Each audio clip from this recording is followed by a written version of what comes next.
Welcome to What If? Sleep story and soft-spoken tales to slow the day's thoughts and carry you toward peaceful sleep. Before we begin, tell me where in the world you're listening from tonight, and if you wish, what's on your mind. I read every note and love keeping quiet company across distances. If this brings you peace, a like and subscribe help me make more night-bound stories. Now, settle in, get comfortable, and breathe with me as we begin. The velvet curtains exhaled a soft perfume of dust and rosewater as they stirred in the gentle draught. Outside, Milan's early evening air carried the distant chime of church bells, their bronze voices drifting through the city like memory itself. Backstage at La Scala Opera House, Madame Elena Bellini paused, her fingers brushing against the cold surface of her vanity mirror. Something felt different tonight.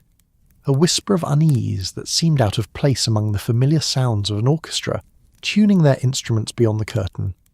Her gaze caught on a champagne flute that hadn't been there moments before, a delicate ribbon tied around its stem in a shade of crimson that matched her costume precisely. Milan in 1932 possessed a particular kind of elegance, one that balanced precariously between the fading grandeur of the pre-war era and the sleek promises of modernity. The Teatro alla Scala stood as a monument to this duality, its neoclassical facade gazing serenely over the Piazza della Scala, while inside, electric lights had long since replaced the gaslit chandeliers of the previous century. Tonight, these lights illuminated the theatre's 6 tiers of boxes, each draped in rich crimson velvet and filled with Milan's elite, their jewels catching the light like constellations trapped inside the grand dome of the opera house. The theatre itself seemed to breathe with anticipation. For nearly 2 centuries, La Scala had been the beating heart of opera, where Verdi had triumphed and Puccini had wept, where voices soared and sometimes careers shattered on the unforgiving rocks of Milan's discerning audience. Its acoustics were said to be so perfect that a whisper on stage could reach the farthest seat in the house, which meant, as the veteran performers often warned newcomers, that so too could the smallest mistake. Outside, automobiles purred to a stop along the wide avenue, disgorging passengers wrapped in furs and fine wool despite the mild September evening. The women's dresses reflected the transitional fashions of the early 30s. Hemlines had crept back down after the scandalous heights of the 20s. But shoulders remained bare, and waistlines had begun their migration back to their natural position after a decade of boyish silhouettes. The men were more uniform in their white tie and tails, though the more discerning eye might note the varying quality of the tailoring that separated old money from new. The opera house doormen, resplendent in their gold-braided uniforms, bowed with practiced deference as Milan's aristocracy, industrial magnates, and cultural elite passed through the grand doors and into the marble-floored foyer. Here, beneath ornate ceilings painted with mythological scenes, the ritual of seeing and being seen played out as it had for generations.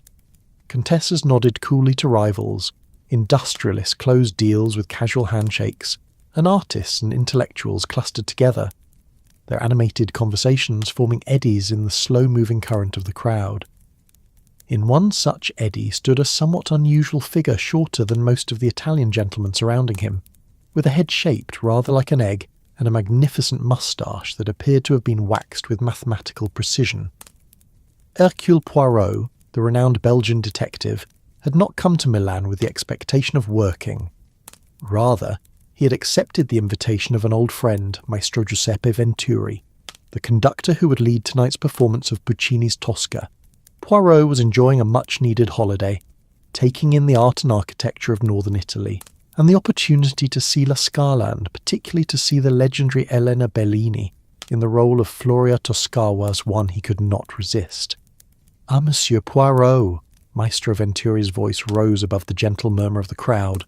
The conductor approached, resplendent in his formal attire, his silver hair gleaming under the chandeliers. "I am so pleased you could attend tonight. Madame Bellini is in magnificent voice. Truly, you have chosen the perfect evening for your first visit to our humble establishment."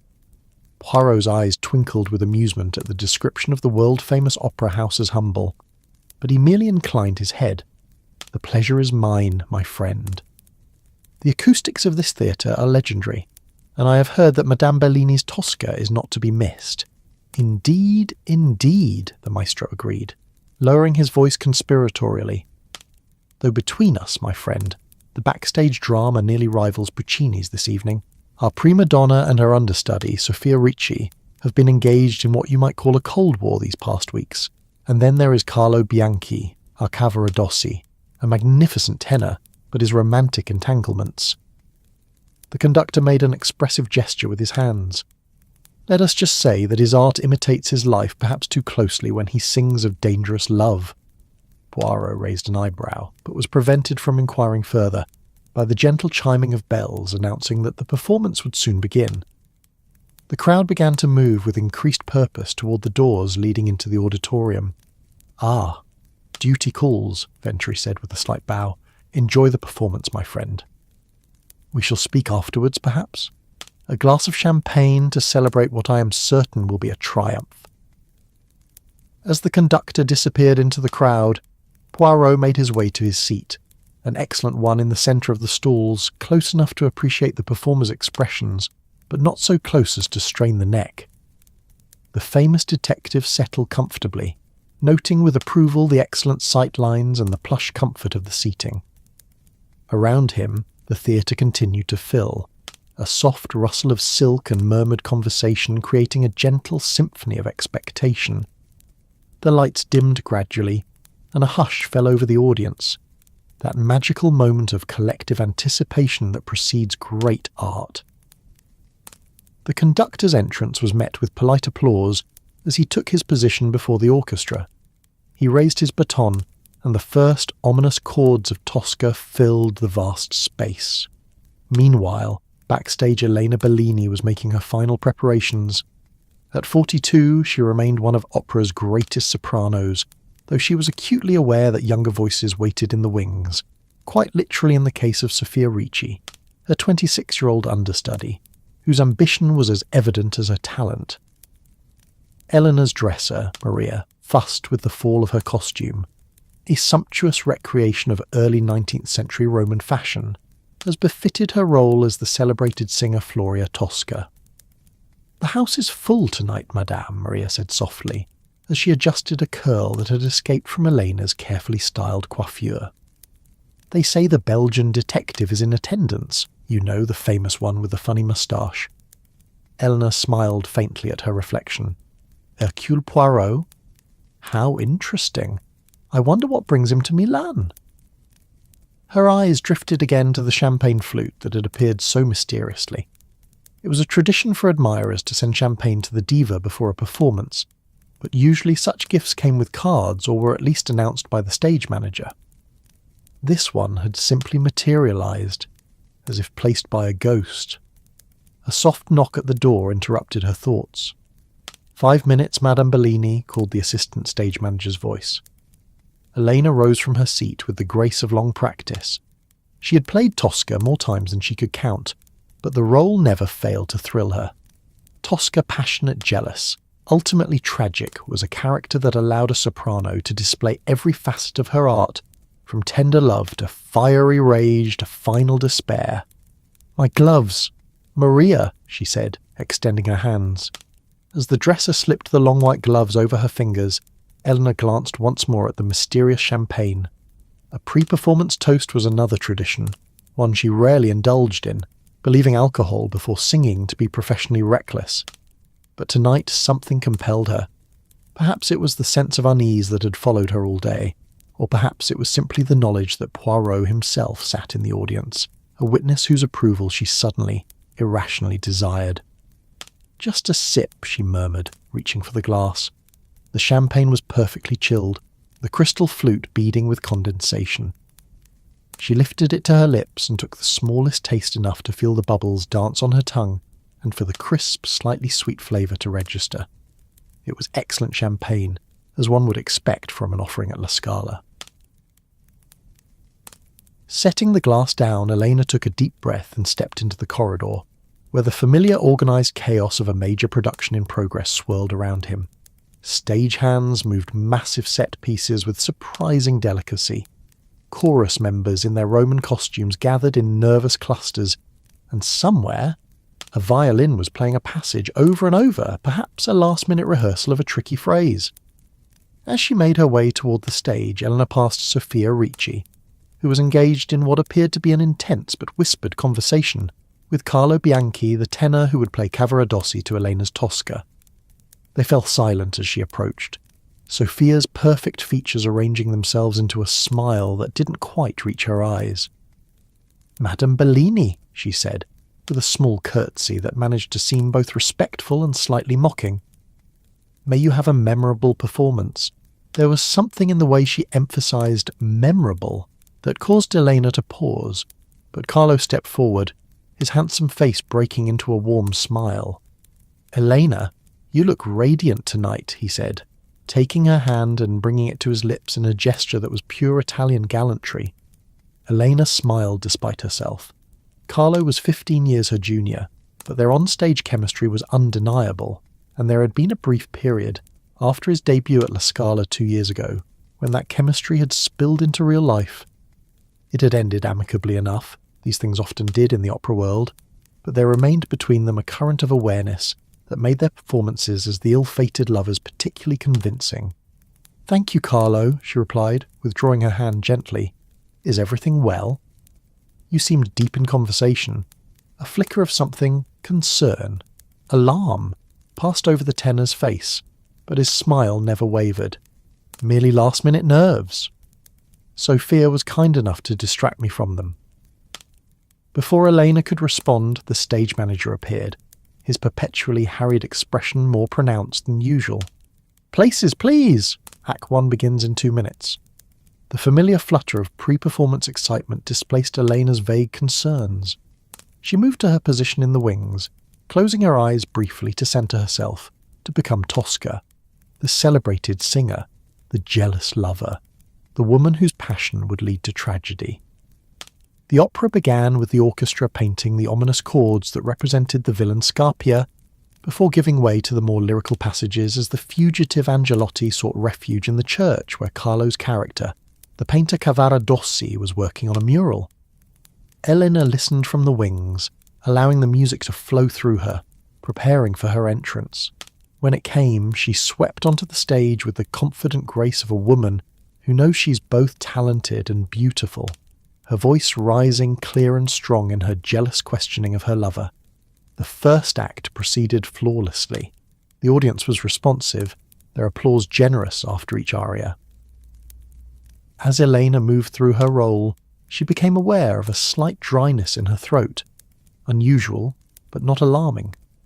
She had a brief break while the set was changed for the second act, and she used it to sip water and rest her voice.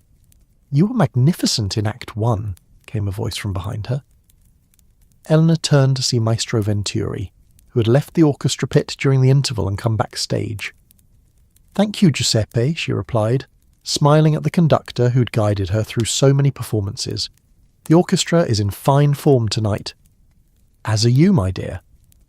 Though, he peered at her with sudden concern. "You look a little flushed. Are you feeling well?" Elena waved away his concern. "It's nothing. Perhaps a touch of stage heat." But as she spoke, she became aware that the dryness in her throat had intensified, and there was a curious numbness beginning to spread across her tongue. The 5-minute call for Act 2 sounded, and the conductor reluctantly returned to the pit. Elena tried to clear her throat, reaching again for her water. As she drank, she caught sight of her reflection in a backstage mirror, and was startled to see that Venturi was right. Her cheeks were flushed and unnatural pink, and there was a slight sheen of perspiration on her forehead despite the theatre's excellent ventilation. The second act of Tosca contained some of the most demanding music for the soprano, including the famous aria "Visi Dai" lived for our Tosca's heartfelt prayer, as she faced an impossible choice between her lover's life and her own honour. As Elena took her place on the set, now transformed into Scarpia's apartments in the Palazzo Farnese, she felt a flutter of genuine unease. The numbness in her mouth was spreading, making it difficult to articulate certain consonants, and there was a peculiar lightheadedness creeping over her. Nevertheless, she was a professional. The show must go on. It was the first commandment of the theatre. When her cue came, she began to sing, forcing her voice to cooperate despite the growing discomfort. The audience, caught up in the drama, seemed not to notice anything amiss, though she thought she saw a flicker of concern cross Carlo's face during one of their duets. It was during Visidate that Elena realised something was truly wrong. As she began the aria, kneeling centre stage in her supplication to God, the lights of the theatre seemed to waver and blur. Her voice, normally so precise and controlled, felt as though it were coming from somewhere outside herself. She struggled to maintain the pitch, to shape the phrases as she had countless times before. In the orchestra pit, Maestro Venturi frowned, his baton never faltering, but his eyes fixed on his prima donna with growing alarm. Elena Bellini was many things, temperamental at times, demanding always but never, in all their years of collaboration, had she been anything less than technically perfect. In the audience, Hercule Poirot leaned forward slightly, his keen eyes noting the subtle signs of distress that might have escaped a less observant viewer. The soprano's face had taken on a strange rigidity, and her breathing seemed laboured between phrases. On stage, Elena felt as though she was swimming through molasses. The final notes of the aria approached, the soaring, plaintive cry that never failed to move audiences to tears. She gathered what remained of her strength, her training, her will, and pushed her voice upward toward that crystalline high note. The note emerged, pure and perfect, hanging in the air like a star, and then, as the orchestra completed the phrase, Elena Bellini, the greatest Tosca of her generation, crumpled to the stage floor in a heap of silk and velvet. For a moment, a heartbeat no more, there was silence. Perhaps the audience thought it a dramatic choice, an unusual interpretation of the staging. But then Carlo Bianchi broke character, rushing to Elena's side with a cry that had nothing to do with Puccini's score. The baritone playing Scarpia followed, and within seconds the illusion of a 19th century Rome had shattered completely. "A doctor!" Carlo's voice carried even without amplification, a testament to his training. "Is there a doctor in the house?" The curtain began to lower as stagehands rushed onto the stage. In the audience, a distinguished-looking man in evening dress was already making his way toward the pit, presumably answering the call for medical assistance. Maestro Venturi had abandoned his podium and was climbing the steps to the stage, his face ashen. And in the centre of the stalls, Hercule Poirot remained perfectly still, his mind already beginning to sort through the curious details he had observed throughout the evening, the tension between the diva and her understudy, the whispered conversation with the tenor, the unexplained flush that had appeared on Elena's cheeks long before the physical demands of the performance should have produced such an effect. "Pardon, monsieur," he said, detaining an usher who was attempting to calm the now murmuring audience. "I am Hercule Poirot. I believe I may be of some assistance in this matter. Would you be so kind as to escort me backstage?" The usher, recognising the name if not the face, hesitated only briefly before nodding. "This way, sir." As Poirot followed the young man through a side door and down a narrow corridor that led behind the scenes, the sounds of confusion and distress grew louder. He caught fragments of urgent conversation in rapid Italian, calls for an ambulance, demands for space, someone sobbing in a corner. They emerged into the wings, where a crowd had gathered around the fallen diva. The doctor from the audience was kneeling beside her, his dinner jacket discarded, his manner professionally calm despite the chaos surrounding him. "Pulses weak and rapid," he was saying to no one in particular. "Pupils dilated. Has she taken anything? Any medications, any alcohol?" "Just water, as far as I know," Maestro Venturi replied, his hands fluttering helplessly. "She never drinks before a performance." Poirot's eyes narrowed as he scanned the scene. His gaze fell on a young woman standing slightly apart from the group, beautiful, with the perfect posture of a trained singer, her face a mask of shock that did not quite conceal a gleam of something else in her dark eyes. "Mademoiselle Ricci, I presume," he murmured to himself. Before he could approach her, there was a commotion as two men in uniform pushed through the crowd carrying a stretcher. The ambulance had arrived with remarkable speed. A benefit, perhaps, of La Scala's prominence and proximity to the hospital. "Excuse me," Poirot said, touching the doctor's arm as he rose to make way for the medics. "I am Hercule Poirot. May I ask your opinion on what has afflicted Madame Bellini?" The doctor looked at him sharply. "Poirot," the detective.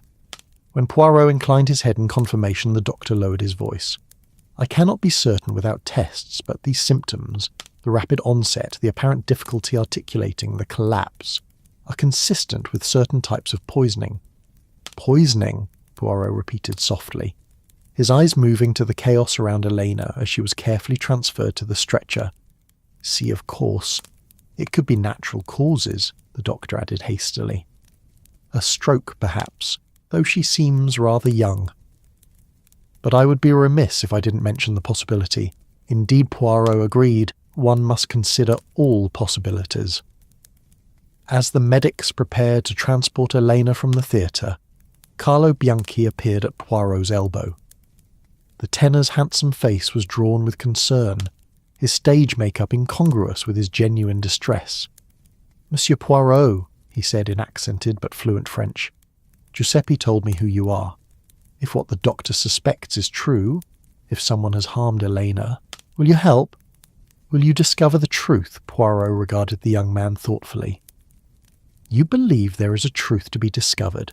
Monsieur Carlo's eyes darted around the crowded backstage area, lingering briefly on various figures. Sophia Ricci, still standing apart. A distinguished older man who appeared to be the theatre's manager, now engaged in urgent conversation with Maestro Venturi. A stagehand who was whispering to another while glancing repeatedly at the stretcher. "I believe," Carlo said carefully, "that Elena has many admirers, but also those who might wish to see her indisposed. La Scala is not merely a theatre, Monsieur Poirot. It is a battlefield where careers are made and broken." Poirot nodded slowly. "I understand, and yes, Monsieur Bianchi, I will investigate this matter, for the sake of Madame Bellini and for the sake of truth, which, like art, deserves our devotion." As the stretcher bearing the unconscious diva disappeared through the stage door, Poirot turned his attention fully to his surroundings. The backstage area of La Scala was a labyrinth of passageways, dressing rooms and storage spaces, filled now with the confused and worried personnel of the interrupted production. His eyes fell on Elena's dressing room, its door standing ajar in the chaos. Moving quietly, he approached and peered inside. The room was empty of people, but full of the evidence of a diva's preparation. Costumes hung carefully on a rack, makeup scattered across the vanity, flowers from admirers filling every available surface. And there, on the vanity, stood a single champagne flute, a crimson ribbon tied around its stem, a small amount of the sparkling wine still pooled in the bottom. Poirot's eyebrows rose as he noted this detail. He did not enter the room, that would come later when he had established his authority to investigate, but he committed the scene to memory, his methodical mind already beginning to construct the framework of what promised to be a most intriguing case. The Opera House murder had begun its first act, and like the opera itself, this drama would unfold in movements of passion, jealousy, and deadly ambition before the final curtain fell. The chaos backstage at La Scala had transformed into a tense hush as the ambulance carrying Elena Bellini disappeared into the Milan night, its siren cutting through the evening air like a soprano's high note. Inside the theatre, the audience had been politely but firmly informed that due to an unexpected medical emergency, the performance would not continue. They filed out now in subdued clusters, their evening of artistic transcendence replaced by the morbid thrill of potential tragedy. The whispers were already beginning. Had the great Bellini suffered a stroke, a heart attack, or was it something more sensational? Hercule Poirot remained in the wings, observing the aftermath with the quiet attention that had made him famous throughout Europe. The Belgian detective's mind was cataloguing details with methodical precision. The exact placement of the champagne flute in Elena's dressing room, the curious flush that had preceded her collapse, the constellation of relationships that swirled around the diva like planets around a brilliant but unstable star. Monsieur Poirot, Maestro Venturi approached. his face drawn with concern. "The theatre manager has placed a small conference room at our disposal. I've taken the liberty of asking several people to remain behind, those closest to Elena and those who might have observed anything unusual this evening." "That is most helpful, my friend," Poirot replied with a slight bow. "Though I must emphasize that at this moment we do not know with certainty that a crime has been committed, but the doctor said—" "The good doctor suggested poisoning as one possibility among several," Poirot corrected gently. "Let us not allow speculation to race ahead of facts. However," he added, noting the conductor's distress, "prudence suggests we should gather information while memories are fresh." The conference room was tucked away in the administrative wing of the opera house, far from the public areas. It was a handsome space with a long mahogany table surrounded by comfortable chairs, walls lined with framed photographs of legendary performances throughout La Scala's illustrious history. Poirot couldn't help but notice a striking portrait of Elena Bellini herself, considerably younger, in the role of Violetta from La Traviata. Even captured in a still image, her presence was magnetic, her eyes seeming to hold secrets just beyond the viewer's understanding. The room gradually filled with a curious assemblage of individuals. Carlo Bianchi entered first, still in his Cavaradossi costume, though he had removed the more elaborate elements.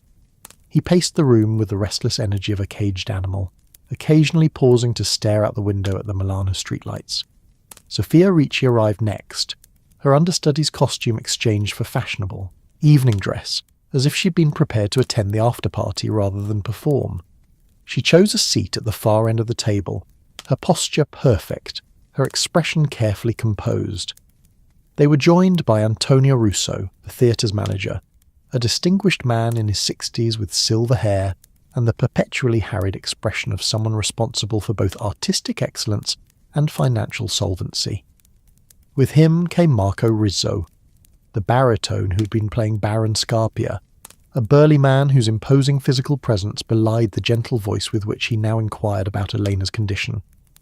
Maria Esposito, Elena's dresser, slipped in quietly and took a seat near the door, her plain face marked by genuine distress.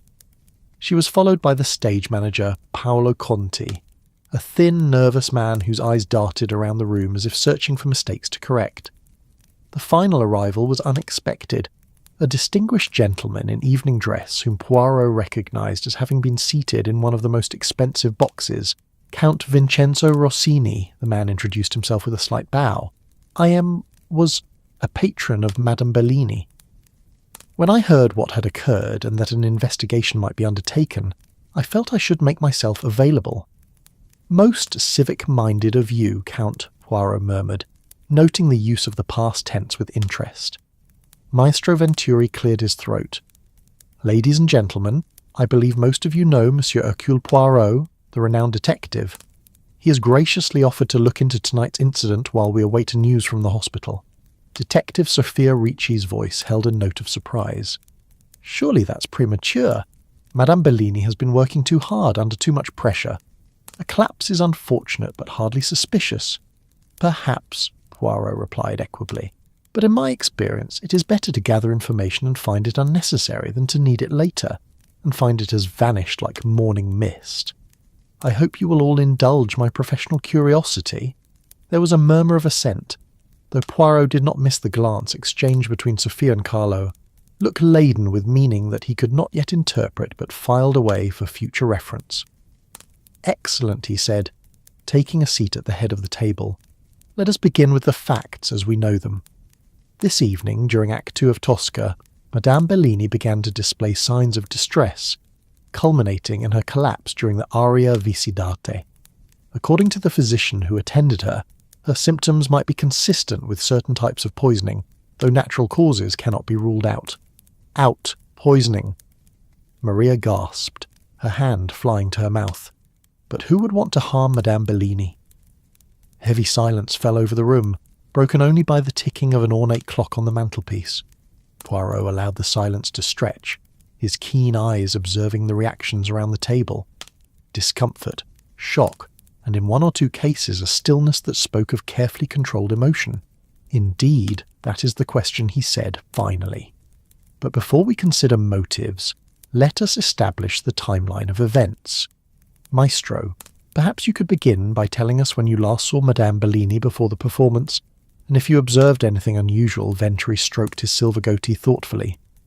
I visited her dressing room briefly, about an hour before curtain. It is a tradition between us a moment to connect before the performance begins.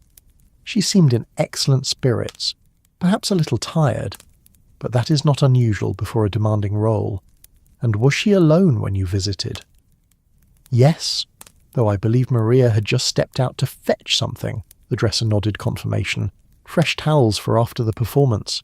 Madame always preferred warm towels to cool down. And when you were in her dressing room, Poirot continued, addressing Venturi, did you observe a champagne flute on her vanity?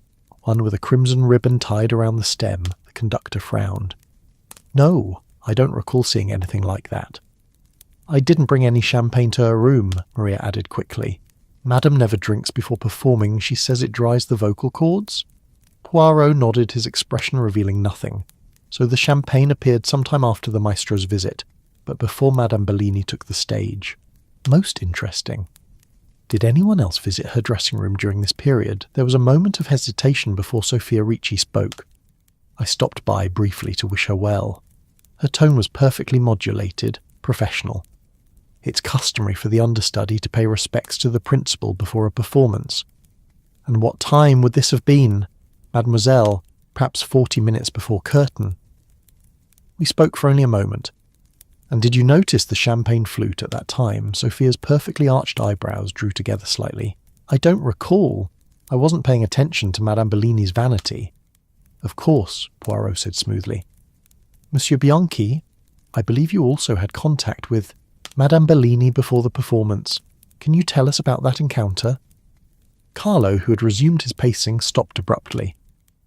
We passed in the corridor backstage, perhaps 20 minutes before the overture. We exchanged a few words, nothing of consequence. Professional courtesies. You didn't enter her dressing room? No, he replied firmly. Our conversation was brief and in the public area backstage. I see. And did anyone else have occasion to speak with or visit Madame Bellini before the performance? Count Rossini cleared his throat. I sent flowers, as is my custom, but I did not personally deliver them. The theatre staff would have taken them to her dressing room. That is correct, Paolo Conti confirmed. We received several floral arrangements for Madame Bellini this afternoon. They were all delivered to her dressing room around 4 o'clock. Well, before she arrived at the theatre, but not champagne. Poirot pressed. The stage manager shook his head. No beverages were delivered through the official channels. Any champagne in her room did not come through. Master Poirot's moustache twitched slightly as he absorbed this information. Let us move forward in our timeline. The performance began at 8 o'clock, is that correct? Antonio Russo, the theatre manager, nodded. Precisely at 8. The first act proceeded without incident. It was during the second act that... His voice trailed off, the memory of the evening's disruption clearly disturbing to a man devoted to theatrical perfection. Did anyone notice anything unusual about Madame Bellini's demeanour or performance during the first act? Poirot asked, looking around the table. Maestro Venturi spoke first. She was flawless in the first act, though I did notice when she came off stage that she seemed flushed. I attributed it to the exertion and the stage lights. I thought her articulation was slightly off in the final scene of Act 1, Sophia offered, her tone carefully neutral. But it was subtle, probably not noticeable to anyone not intimately familiar with her usual precision. An interesting observation, mademoiselle, Poirot said. And during the interval between acts, did anyone speak with Madame Bellini? I did, Venturi said. As I mentioned earlier, I expressed concern about her colour, but she dismissed it as stage heat. Did she mention any discomfort? Any unusual symptoms? The conductor considered this. She did clear her throat several times during our brief conversation. I offered her water, which she accepted. And where did this water come from? Her personal carafe, which Maria always prepares and places in the wings. All eyes turned to the dresser, who paled slightly under the scrutiny. It's just filtered water from the pitcher in her dressing room. I filled it fresh before she arrived, as always. Madame is very particular about having room temperature water, never cold.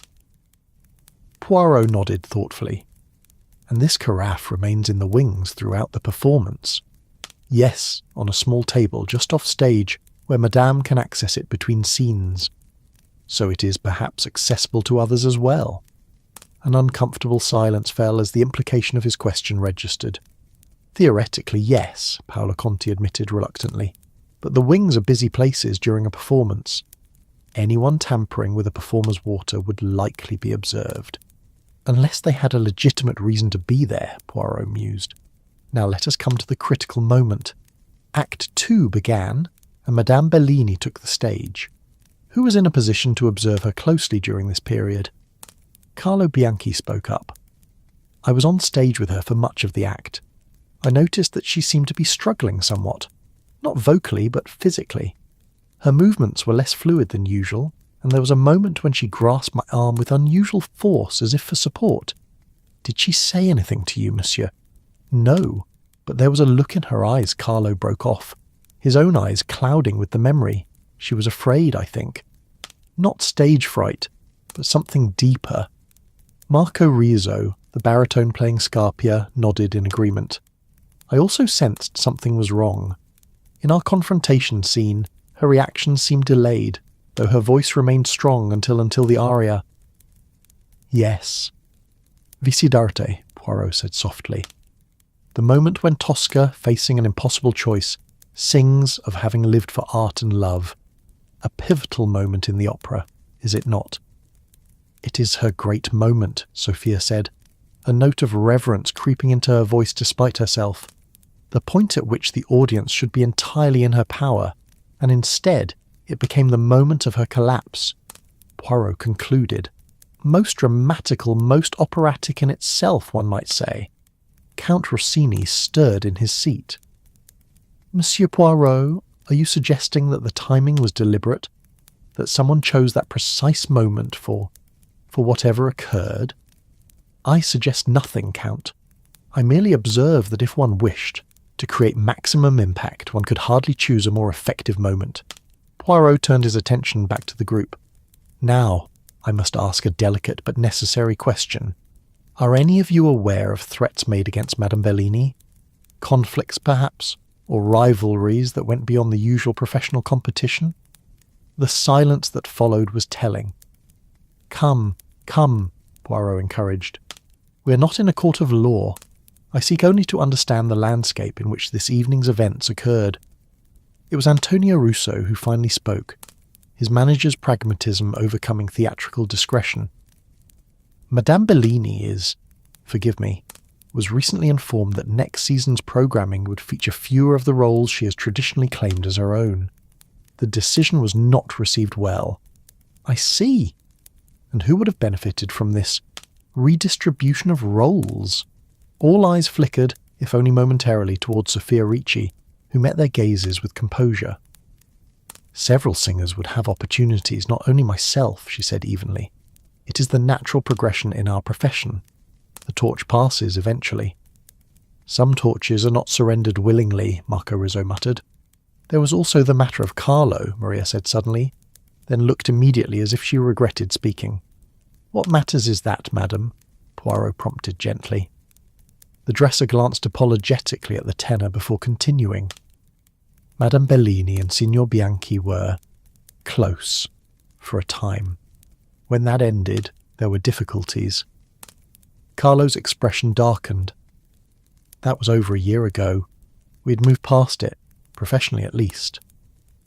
And personally? Poirot asked. Personally, it was complicated, Carlo admitted, but I had no ill will toward Elena. Quite the contrary. And yet, Poirot observed mildly, you were seen in what appeared to be an intense conversation with Mademoiselle Ricci just before the performance, a conversation that ceased abruptly when Madame Bellini approached. Carlo and Sophia exchanged another of those loaded glances. We were discussing a technical aspect of the performance, Sophia said smoothly. As an understudy, I need to be prepared for any eventuality. An eventuality that, as it happens, came to pass, Poirot noted. Tell me, Mademoiselle Ricci, will you now assume the role of Tosca for the remainder of the run? That depends on Madame Bellini's condition, Antonio Russo interjected hastily. and whether the performances continue at all. This is a tragedy for our company, regardless of how we proceed." Count Rossini, who had been silent for some time, leaned forward. "There is another matter that perhaps should be mentioned. Elena, Madame Bellini, had been receiving letters, disturbing ones. This was clearly news to several people at the table." "What sort of letters?" Poirot asked. "Threatening, in a veiled way. She showed me one about 2 weeks ago, after a dinner we shared. It suggested that her reign at La Scala was coming to an end, and not in the natural way Mademoiselle Ricci describes. The Count's aristocratic features hardened. She dismissed it as the work of a jealous colleague, or an overzealous fan of another singer, but I urged her to take it to the police." "And did she?" "No. She said it would create unnecessary drama." Eleanor was always conscious of her public image. Poirot absorbed this new information thoughtfully. "These letters, do you know where they might be found?" "She kept them in a locked drawer in her dressing table," Maria offered. "I've seen her place them there. Though she never discussed their contents with me, I believe we must examine those letters," Poirot said decisively, "and the champagne flute, which may hold the key to this evening's tragic turn." As if on cue, there was a knock at the door, and a uniformed police officer entered. "Excuse me," he said in Italian, which Venturi quickly translated for Poirot. "I am Inspector Ricci from the Milano police. We have been notified of a potential poisoning at the theatre." Poirot rose and introduced himself, explaining his presence and his preliminary inquiries. The inspector, a stocky man with intelligent eyes, seemed relieved rather than territorial to find the famous detective already involved. "We have just received word from the hospital," the inspector said, his expression grave. "Madame Bellini is alive but unconscious. The doctors have found traces of a substance in her system that they believe to be poisonous, possibly arsenic, though tests continue." A collective gasp went around the room. "Then it was deliberate," Venturi said, his voice hollow with shock. "It would appear so," the inspector confirmed. "The hospital has reported the case to us as suspected criminal poisoning. I understand Monsieur Poirot has already begun gathering information." "Indeed, Inspector. I have been establishing a timeline and background, but have not yet examined the physical evidence." "Then perhaps we should proceed to Madame Bellini's dressing room together," the inspector suggested. "I would value your insights, and it would ensure that all proper protocols are followed." Poirot agreed, and the two men prepared to leave the conference room. Before they did, Poirot turned back to the assembled company. "Must ask that none of you leave the theatre until the inspector has had a chance to speak with each of you individually. And if anyone recalls any detail, however small, that might shed light on this matter, I urge you to come forward." As Poirot and the inspector made their way through the labyrinth and backstage corridors toward Eleanor's dressing room, the Belgian detective reflected on what he had learned. The opera world, with its blend of extraordinary talent and extraordinary ego, created a hothouse atmosphere where jealousies and rivalries flourished like exotic blooms. In such an environment, it was perhaps not surprising that someone had decided to remove a fading star who refused to recognize that her light was dimming. And yet, something about this assessment troubled him. Elena Bellini may have been approaching the end of her prime, but by all accounts, she remained a formidable artist. Her collapse had come not during a moment of technical challenge that might have exposed vocal weaknesses, but during Visidarte, an aria that, while emotionally demanding, was well within the capabilities of a soprano of her experience. If someone had indeed poisoned Elena Bellini, they had chosen a moment that showcased her vulnerability rather than her failings. It was almost as if the intention had been not to humiliate, but to transform her into a tragic heroine, to turn her final performance into the stuff of legend. The dressing room door was now guarded by another police officer, who nodded respectfully to the inspector and stepped aside. The room beyond was exactly as Poirot had glimpsed it earlier, a shrine to operatic success, with flowers, costumes, and the accumulated trappings of a diva's preparation. The champagne flute still stood on the vanity, a silent witness to the evening's events. "We must handle everything with great care," Poirot cautioned. "The answers we seek may be written not in grand gestures, but in the smallest details." The inspector nodded agreement, and together they stepped across the threshold into the private domain of a star who had fallen from the firmament in the most dramatic fashion imaginable. As the door closed behind them, the quiet of the now empty theatre settled around them like dust after the final catania. Hush, pregnant with secrets waiting to be revealed. The investigation of the Opera House murder had entered its second act, and like the opera itself, the drama was building toward a crescendo of revelation and consequence. But unlike Puccini's tragic heroine, Hercule Poirot was determined that the truth would not leap to its death from the battlements of deception. The truth would be captured, examined, and ultimately exposed to the light of justice. The dressing room of Elena Bellini held the lingering scent of expensive perfume, face powder, and the distinctive bouquet of fresh flowers that crowded every surface. In the centre of this shrine to operatic greatness, Hercule Poirot moved with deliberate care, his eyes missing nothing as Inspector Ricci organised his men to begin the formal police investigation. "We must first secure the champagne flute," Poirot said, pointing to the delicate crystal glass still sitting on the vanity. "It appears that Madame Bellini took only a small sip most fortunate, as a larger amount might have proven immediately fatal." The inspector nodded, instructing one of his officers to photograph the glass in situ, before carefully placing it in an evidence container. "We'll have it analysed for traces of arsenic or other poisons," he confirmed, "but it may take some hours to get conclusive results." "The ribbon is also of interest," Poirot observed. "This particular shade of crimson matches precisely the colour of Madame Bellini's Tosca costume. A coincidence, perhaps, but in my experience true coincidences are rare in matters of crime." As the police methodically documented the room's contents, Poirot's attention was drawn to the dressing table drawer that Maria had mentioned. "Inspector, I believe we should examine the letters Count Rossini spoke of. According to Madame Bellini's dresser, they would be in a locked drawer in this very table." The inspector frowned slightly. "We would need a key, or permission to force it open." Perhaps Poirot mused, his eyes twinkling. "We might first check the most obvious hiding place for a key." His fingers deftly lifted the lace runner that covered the table's surface, revealing a small brass key taped to the underside of the tabletop. "Ah, the classics never fail us." The drawer opened smoothly to reveal a neat stack of envelopes bound together with another crimson ribbon, the same distinctive shade. Poirot raised an eyebrow at this detail but made no comment as he carefully lifted the packet and placed it on the table's surface. 7 letters, he counted, arranged in what appears to be chronological order, the most recent on top. With gloved hands, the inspector carefully untied the ribbon and opened the first envelope. The letter inside was composed of words cut from newspapers and magazines, arranged to form a message. "Your voice fades while others rise. Step aside or be removed. The final curtain approaches." "Charming," Poirot murmured. "The classic technique of the anonymous threat." "And the others?" Each letter continued in the same vein, with increasingly specific threats. The high notes strain. The audience notices.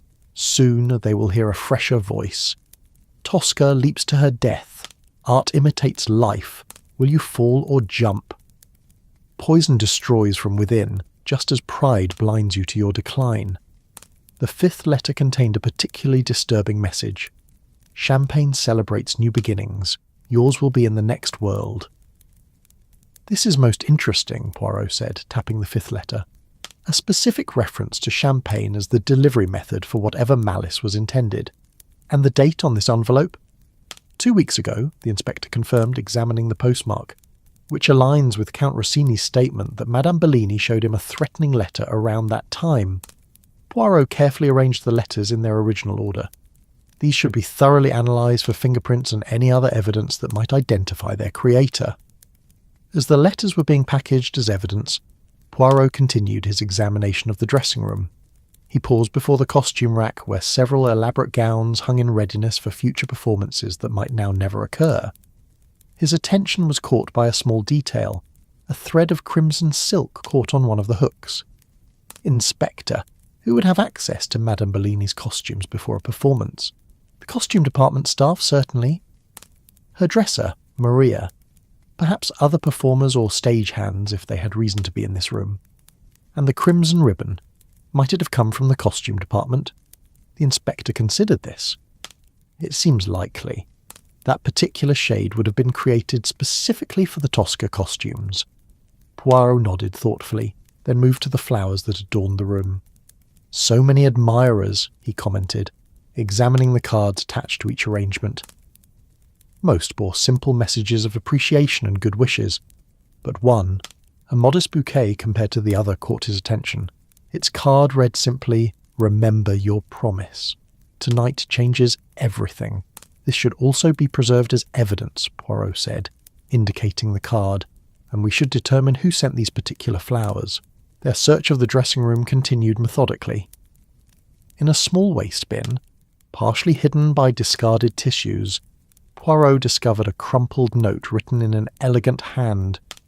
"Helene must speak before the performance. The situation has become untenable. CC for a Carlo, perhaps," the inspector suggested.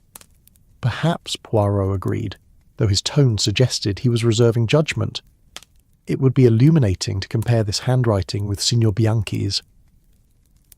After nearly an hour of careful examination, the dressing room had yielded its immediate secrets.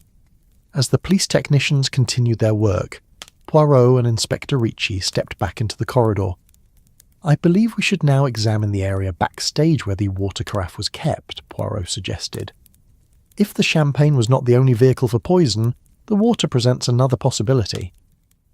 The backstage area of La Scala was a marvel of theatrical engineering, a vast space designed to accommodate the complex machinery and numerous personnel required for grand opera. Now, in the aftermath of the interrupted performance, it had the eerie quality of an abandoned stage set. All the pieces in place but devoid of the life that animated them. A small table stood just off stage left, positioned so that performers could access it between scenes without being visible to the audience. On it sat a silver tray bearing a crystal carafe and matching glass. Unlike the champagne flute, the water glass showed signs of frequent use during the performance, with faint traces of lipstick on the rim. Madame Bellini would have drunk from this throughout the first act and during the interval, Poirot observed. If poison was administered via the water, it would likely have been added just before the second act began, when the symptoms first became apparent. Inspector Ricci instructed his officers to secure the carafe and glass for testing. Who would have had the opportunity to approach this table during that critical period that, Poirot said, is precisely what we must determine. The interval between acts would have been approximately 20 minutes. During that time, this area would have been busy with stagehands, performers, and various theatre personnel, making it both easier and more difficult to tamper with the water, the inspector noted. Easier because of the general confusion, more difficult because of potential witnesses. Indeed, we must speak with anyone who was in this vicinity during the interval. Poirot's eyes narrowed as he surveyed the surrounding area, and we should also examine the champagne bottle itself. If the glass in Madame Bellini's dressing room contained poison, it likely came from a specific bottle intended for her alone. Their search led them to a small refrigerator in the green room where beverages were kept for the performers. Inside they found several bottles of champagne, including one that had been opened. Like the glass in Elena's room, this bottle was adorned with a crimson ribbon tied around its neck. "Most convenient," Poirot remarked. "The poison could have been added to the bottle before a single glass was poured and delivered to Madame Bellini." "But who delivered it?" the inspector asked. "None of those we've spoken with has admitted to bringing champagne to her room. A question of great significance," Poirot agreed, "and one to which we must find an answer." The police secured the champagne bottle for analysis. Poirot suggested they expand their investigation to include the entire backstage area. "The Opera House holds many secrets in its shadows, Inspector. Let us see what else we might discover." Their methodical search revealed several intriguing details. In a trash bin near the stage door, they found a small glass vial, empty but bearing traces of a white powder. Not far away, hidden behind a curtain, was a woman's glove. Expensive, made of soft leather, and too small to belong to Elena Bellini. "These items may be unrelated to our case," Poirot cautioned. "A theatre this size generates much activity. much detritus, but they should be examined nonetheless. As they completed their survey of the physical evidence, Inspector Ricci received a call from the hospital. Madame Bellini's condition has stabilised, he reported after ending the call. The doctors are now certain it was arsenic poisoning, though administered in a relatively small dose. Had she consumed more champagne? Then we are indeed investigating an attempted murder, Poirot said grimly, and one that came distressingly close to success. The inspector nodded. I suggest we now proceed with interviewing the key witnesses individually. Would you care to join me, Monsieur Poirot? With pleasure, Inspector. The physical evidence tells us much, but it is in the words and sometimes the silences of those involved that we often find the path to truth. They returned to the conference room where the others waited, the tension palpable in the air. Inspector Ricci explained that they would be interviewing each person separately, beginning with Maria Esposito, Elena's dresser, who had been with the diva longest and knew her routines intimately. Maria entered the smaller office that had been designated for the interviews with visible apprehension. She was a plain woman in her 50s, with capable hands and the watchful eyes of someone accustomed to anticipating others' needs. Please be at ease, Madame Esposito, Poirot said gently. We simply wish to understand more about Madame Bellini's usual habits and what you observed this evening. Maria nodded, twisting her handkerchief nervously. I have been with Madame for 15 years, she said. I know her ways better than anyone. Then perhaps you can tell us if you noticed anything unusual about her behaviour today, before the performance. The dresser considered the question carefully. She was more reflective than usual. Normally before a performance, especially one she has given many times like Tosca, she is focused, precise in her preparations. Today she seemed distracted, as if part of her mind was elsewhere. Did she mention any concerns, any threats or conflicts? Not directly, no. But, Maria hesitated. Please, madame, anything you recall could be important. There was a moment when I was helping her with her costume. She looked at herself in the mirror and said something strange. Sometimes the role chooses its own ending. I didn't understand what she meant, but there was something in her eyes, a sadness or perhaps a resignation. Poirot and the inspector exchanged glances. Did Madame Bellini have enemies within the company? The inspector asked. Maria's expression became guarded. The opera is a world of big talents and bigger egos, signore. There are always rivalries, jealousies. But enemies who would resort to poison? She shook her head doubtfully. What about Mademoiselle Ricci? Poirot asked. We understand there was tension between her and Madame Bellini. Sophia wants what Elena has, or had Maria replied. Her loyalty to her employer evident. The leading roles, the adoration, the power to choose her co-stars. She's young and ambitious, and she has not had to work as hard as Elena did to reach the top. But poison. Again, she seemed unconvinced. And Carlo Bianchi. We understand there was a personal relationship that ended. At this, Maria's expression softened slightly. That was complicated. They were passionate together on stage and off. When it ended, Elena was hurt but not surprised. She told me once that Carlo was like a beautiful aria, magnificent but fleeting. Did she know that Carlo and Sophia had become close? The inspector asked delicately. Maria's eyes widened. You think they... I don't know for certain. Elena never spoke of it. But if it were true, she would have felt the betrayal deeply. They continued questioning Maria about the practical aspects of the evening. Who had access to Elena's dressing room? Who might have delivered the champagne? Whether she had observed anyone near the water carafe during the interval? While she couldn't provide definitive answers, her detailed knowledge of the backstage routines helped narrow the window of opportunity for the poisoning. After Maria was dismissed, they interviewed Paolo Conti, the stage manager.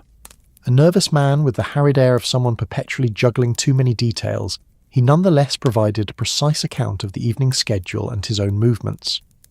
I was everywhere and nowhere, he explained. The stage manager must oversee all aspects of the production while remaining invisible to the audience. During the interval, I was primarily concerned with a technical issue involving one of the set pieces for Act 2. Did you notice anyone approaching Madame Bellini's water carafe or entering her dressing room unexpectedly? Paolo shook his head. I wasn't watching for such things. The backstage area is always busy during intervals, performers changing costumes, stagehands adjusting sets, musicians stretching their legs. Anyone could have moved through the space without drawing attention. What about the champagne? Do you know who might have brought it to Madame Bellini's dressing room? No, but it's not unusual for admirers to send champagne or other gifts. They would normally come through the stage door and be logged by security, then delivered by one of the runners. This prompted Poirot to request the stage door log, which showed several deliveries for Elena Bellini throughout the afternoon, including multiple flower arrangements, but no record of champagne. So our mysterious gift bypassed the usual security measures, Poirot mused, which suggests it came from someone already within the theatre. Their next interview was with Marco Rizzo, the baritone who had played Baron Scarpia. A burly man with a surprisingly gentle manner, he expressed genuine distress over Elena's condition. We have performed Tosca together perhaps 20 times, he said. There is a rhythm, an understanding between us on stage. Tonight, I felt that rhythm falter during Act 2. Elena's responses were delayed, her movements less assured. I thought perhaps she was taking a new approach to the character, but now... He trailed off, shaking his head sorrowfully. Did Madame Bellini confide in you about any concerns or threats? Poirot asked. Not directly, no. But there had been tension in rehearsals this past week. Eleanor and Antonio, our manager, had several heated discussions about next season's programming, and what was the nature of these discussions? Marco shifted uncomfortably. Antonio believes it is time for Elena to transition to more mature roles traditionally sung by sopranos in the latter stages of their careers. Elena disagreed vehemently. She believed she could continue in the more demanding roles for several more years, and you ignore. What was your assessment? The baritone considered his words carefully. Elena Bellini was a great artist. But time is unforgiving to singers, especially sopranos. The voice changes, whether we wish it to or not. Elena's high notes remained beautiful, but they cost her more than they once did. A wise singer recognizes when it is time to adapt one's repertoire. And Elena was not being wise. In your view, she was Elena, Marco said simply.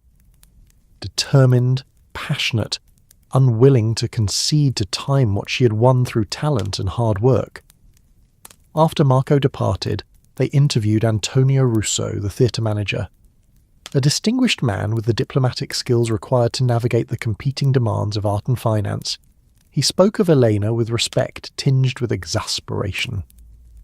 Madame Bellini has been La Scala's leading soprano for nearly a decade, he explained. Her contributions to this institution have been immeasurable. But all artistic careers evolve, and part of my responsibility is to guide that evolution in a way that serves both the artist and the opera house. Even when the artist resists such guidance, Poirot inquired. Antonio sighed.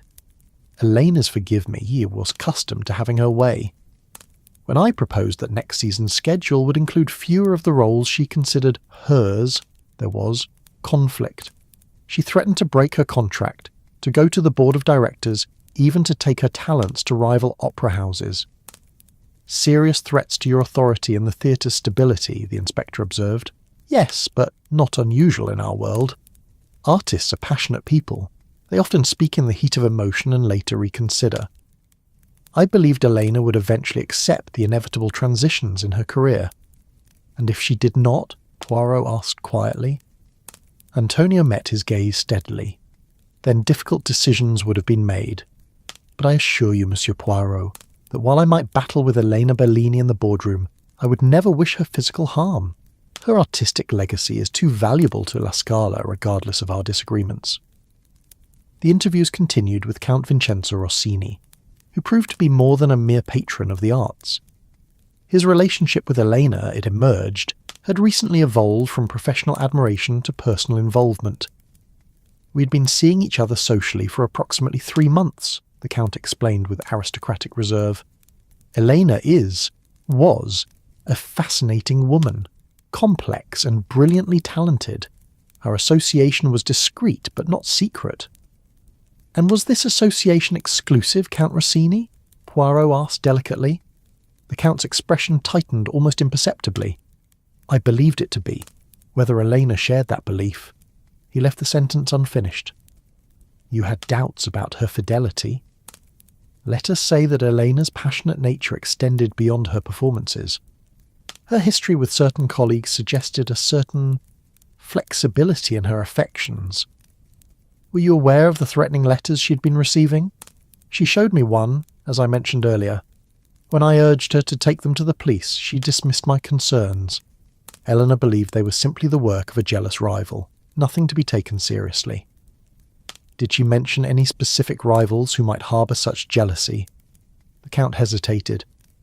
She spoke occasionally of Sophia Ricci's ambitions, and there was some bitterness regarding Carlo Bianchi's attention shifting elsewhere after their affair ended, but she never accused either of them directly in connection with the letters. One final question, if I may, Count. Were you aware of any financial concerns in Madame Bellini's life? Any pressures beyond the artistic ones we have discussed? This question seemed to surprise the aristocrat. Financial concerns? No, Elena commanded the highest fees in the opera world. Her lifestyle was luxurious, but within her means. Why do you ask? In my experience, Count, motives for criminal acts often fall into one of three categories: passion, power, or profit. We have heard much about the first two this evening, but little about the third. The Count nodded thoughtfully. I see. Well, to my knowledge, Elena's finances were secure, but of course, one never knows everything about another person, no matter how intimate the relationship. As the Count departed, Poirot and Inspector Ricci prepared for perhaps the most critical interviews, those with Carlo Bianchi and Sophia Ricci, whose professional and personal connections to Elena Bellini placed them at the centre of the web of relationships surrounding the poisoned diva. Carlo entered the room with the barely contained energy that had made him such a compelling presence on stage. His handsome face was drawn with what appeared to be genuine concern, though Poirot noted the professional performer's control in his expression. Signor Bianchi, the inspector began, we understand that you and Madame Bellini were previously involved in a personal relationship that ended some time ago. Carlo nodded, running a hand through his dark hair. We were together for about 6 months, beginning shortly after my debut at La Scala 2 years ago. The relationship ended amicably, or so I believed. You have doubts about that now? Poirot inquired. Elena was complex. In public, she accepted the end of our relationship with grace. In private, there were moments when I sensed her resentment, particularly as my career continued to rise, and I was paired with other sopranos, including Mademoiselle Ricci. Flicker of wariness crossed Carlo's face. Yes, I have performed with Sophia several times when she stepped in for other singers. She's immensely talented. And your relationship with her extends beyond professional collaboration? The inspector pressed. Carlo hesitated, then sighed. We have recently become close. We had hoped to be discreet, out of respect for Elena and the company dynamics. The opera world is small, and personal entanglements can complicate professional relationships. Indeed, Poirot murmured. Tell me, Monsieur Bianchi, about the note you sent to Madame Bellini before the performance, the one that mentioned an untenable situation. Surprise registered on Carlo's face, quickly replaced by resignation. You found that, yes, I wrote to Elena earlier today. I had planned to speak with her before the performance about Sophia and me. I felt she deserved to hear about our relationship directly, rather than through gossip. A considerate gesture, Poirot observed. Did the number? When I saw Elena backstage, the moment didn't seem right. The note was impulsive. Perhaps I was hoping to clear my conscience more than considering her feelings. Carlo looked genuinely remorseful. Now I wonder if the knowledge that distracted her during the performance contributed to her collapse in some way. Rest assured, Monsieur Bianchi, that Madame Bellini's collapse was not caused by emotional distress, Poirot said firmly. The hospital has confirmed arsenic poisoning. Carlo paled visibly. Poisoned? But who would... He broke off, the implications of the investigation suddenly clear to him. Surely you don't suspect me? I could never harm Elena, regardless of how our personal relationship evolved. We are considering all possibilities, the inspector said neutrally. Your movements during the interval between acts are of particular interest. Carlo described his activities in detail, changing parts of his costume, reviewing music with the conductor briefly, speaking with several colleagues. His account could be verified by multiple witnesses, though there remained a gap of several minutes when he claimed to have been alone in his dressing room, centering himself for the emotional demands of Act 2. As Carlo was dismissed, Poirot and the inspector exchanged thoughtful glances. He seems genuinely shocked by the poisoning, the inspector observed. Yes, Poirot agreed. But as we have noted, these are all performers of the highest caliber. The ability to project genuine emotion is their stock in trade. Their final interview of the evening was with Sophia Ricci, Eleanor's understudy and apparent rival both professionally and personally. She entered the room with impeccable poise, her beauty enhanced rather than diminished by the late hour and stressful circumstances. Mademoiselle Ricci, Poirot began. You've been Madame Bellini's understudy for how long? Nearly 2 years, Sophia replied. It is a position of honour, though not without frustrations. Eleanor was, famously resilient. Before tonight, I had stepped into her roles only 3 times, always due to scheduling conflicts rather than illness or inability. And how would you characterise your relationship with Madame Bellini? Sophia considered the question carefully. Professional, respectful. We were not friends but colleagues. I admired her artistry while recognising that our approaches to the same roles often differed significantly. There was no tension between you regarding your career advancement or your relationship with Signor Bianchi. A flicker of annoyance crossed Sophia's perfect features. There is always tension in the opera world, Monsieur Poirot. Roles are limited, especially for women, as for Carlo. She paused, then continued with calculated frankness. Eleanor had no claim on him. Their relationship ended long before ours began, and yet, the inspector interjected, you chose to keep your relationship with Signor Bianchi secret, discreet, not secret, Sophia corrected. It was a matter of professional courtesy and timing. The company is in the middle of a production. Personal matters should not interfere with artistic concerns. A commendable principle, Poirot observed. Tell me, mademoiselle, did you visit Madame Bellini's dressing room before the performance? Briefly, yes. It is customary for the understudy to pay respects to the principal before a performance. And did you notice a champagne flute on her vanity at that time? One with a distinctive crimson ribbon matching the colour of her costume? Sophia's composure faltered slightly. I don't recall specifically. There were many flowers, gifts from admirers. The room was cluttered with such tokens, but a champagne flute, particularly one so distinctively decorated, would surely stand out among flowers and cards. Perhaps I did notice it, Sophia conceded, but it made no impression on me. Admirers often send champagne before performances. Did you know that Madame Bellini never drinks alcohol before singing? Poirot asked innocently. Sophia hesitated. I may have heard her mention such a preference. And yet, this evening she made an exception. Most curious, is it not? Sophia's dark eyes met Poirot's steadily. If you are suggesting that I had something to do with the champagne, or with whatever happened to Elena, you are mistaken, Monsieur Poirot. While I will not pretend excessive grief over an opportunity to advance my career, I would never resort to criminal means to do so. Your career will indeed advance now, will it not? The inspector asked. With Madame Bellini incapacitated, will you assume the role of Tosca for the remainder of the run? If the performances continue, yes, that would be the natural progression. But I would have preferred to earn the role through recognised talent, not this way. As their questions continued, Sophia maintained her composure, providing plausible explanations for her activities throughout the evening, including during the critical interval between acts. Like Carlo, there was a period of time she claimed to have been alone, preparing mentally for the possibility of being called upon to perform, though in her case it was in a small practice room near the chorus dressing area. When the interview concluded and Sophia had been dismissed, Poirot and Inspector Ricci compared notes on the evening's revelations. We have a complex web of motives and opportunities, the inspector observed. Professional rivalry, personal jealousies, artistic conflicts, romantic entanglements, any of which might drive someone to eliminate Elena Bellini from the equation. Indeed, Poirot agreed, and yet something about this case continues to trouble me.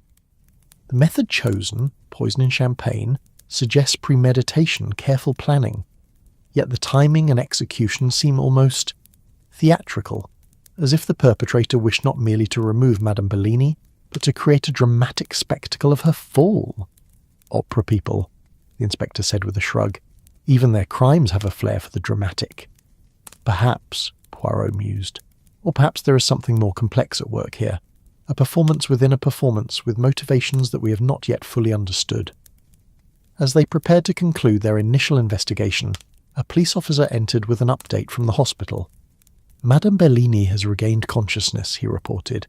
The doctors say she is weak but stable and able to receive visitors, briefly. Poirot's eyes lit up. Then we must seize this opportunity, Inspector.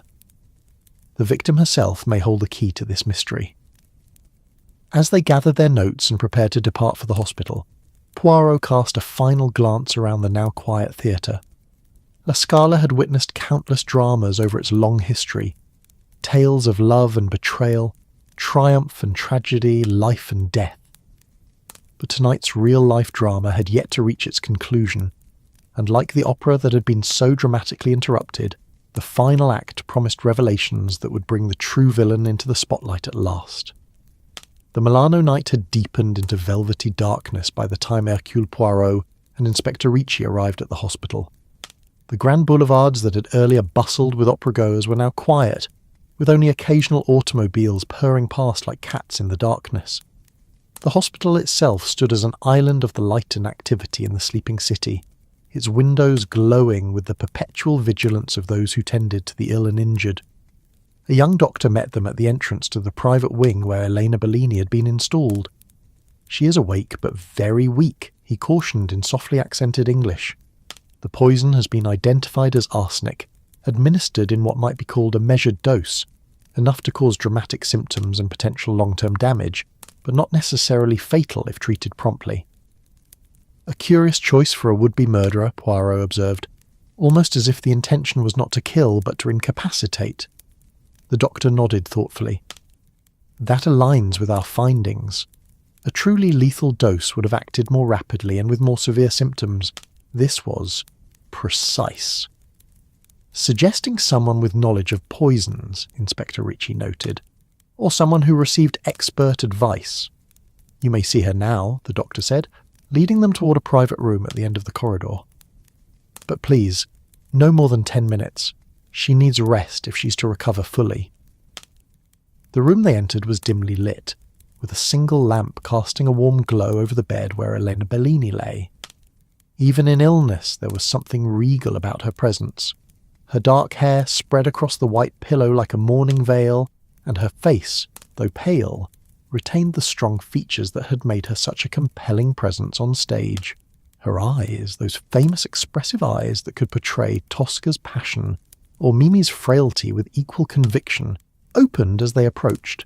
"Madame Bellini," Poirot said softly, bowing slightly. "I am Hercule Poirot. This is Inspector Ricci of the Milano police. We hope we do not intrude upon your recovery." A faint smile touched Elena's lips. "The famous detective," she murmured, her voice a shadow of the instrument that had filled La Scala just hours before.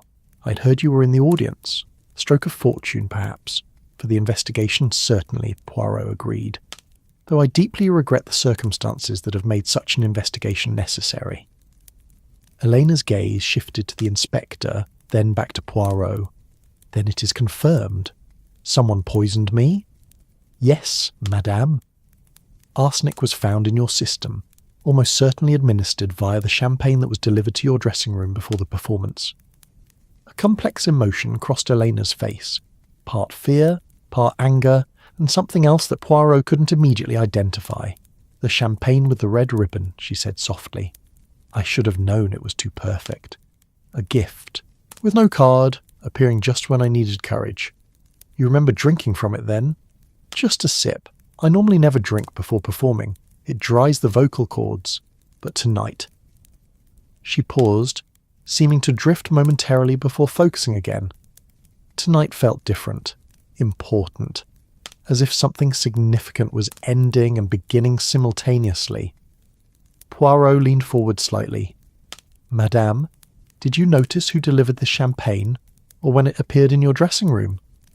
Eleanor shook her head slightly, the movement clearly causing her discomfort. "No, I stepped out briefly to speak with Maestro Venturi about a tempo in Act 2. When I returned, it was there in my vanity. I assumed it was from an admirer. They often send gifts before performances." "But this one bore no card," Inspector Ricci noted. "Did that not strike you as unusual?" "Perhaps, but I had other concerns occupying my thoughts." Her eyes took on a distant quality. The letters had been becoming more frequent, more specific in their threats. "Ah, yes, the threatening letters we found in your dressing table." Poirot watched her reaction carefully. "They suggested that someone wished to see you, removed from your position at La Scala. Did you have any suspicion as to who might have sent them?" Elena's laugh was a bitter whisper. "The opera world is not lacking in jealousy, Monsieur Poirot. There are always younger singers waiting in the wings, ambitious and impatient, and directors, managers who begin to look at you differently when you pass 40, wondering how much longer your voice will command the audience as it once did. You speak of Mademoiselle Ricci, perhaps? Or Antonia Russo?" A flicker of something, anger, resignation, passed across Elena's face. Sophia wants what every understudy wants, the principal role, the spotlight, the adoration. Is, as dawn broke over Milan, the first pale light of morning filtered through the stained glass windows of the hospital corridor. Hercule Poirot sat in contemplative silence, his mind arranging and rearranging the pieces of the puzzle that had begun to take shape during their conversation with Elena Bellini. Inspector Ricci had departed an hour earlier to coordinate the laboratory analysis of the evidence collected from the opera house, leaving Poirot to his methodical thoughts. The facts, as they currently stood, painted a picture of multiple potential suspects, each with motives that seemed both plausible and insufficient. Sophia Ricci, the ambitious understudy who would directly benefit from Elena's removal from the stage. Carlo Bianchi, the tenor whose romantic entanglements had shifted from the aging diva to her younger rival. Antonia Russo, the theatre manager caught between artistic tradition and financial practicality. Count Rossini, the aristocrat whose affections had been received with less enthusiasm than offered. Even Marco Rizzo, the baritone, whose professional opinion aligned with the theatre manager's regarding Elena's future roles. The threads are many, but they do not yet form a pattern, Poirot murmured to himself, watching as the hospital began to stir with the activity of the new day. Nurses changed shifts, their soft footsteps echoing in the quiet corridors. Somewhere a telephone rang briefly before being answered. Eleanor had provided additional insights during their conversation, but had drifted into sleep before Poirot could explore certain aspects more deeply. One detail in particular nagged at him. Her comment about the champagne appearing just when I needed courage. What had she meant by that? What had she been facing that required such fortification? Poirot's musings were interrupted by the arrival of a nurse, her starched uniform rustling softly as she approached. "Monsieur Poirot, Madame Bellini is awake again and asking for you."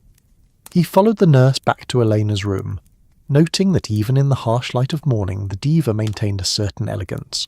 She was propped up slightly against her pillows, her dark hair brushed and arranged a silk scarf, artfully draped around her neck to soften the clinical environment. "Monsieur Poirot," she greeted him, her voice stronger than it had been during the night.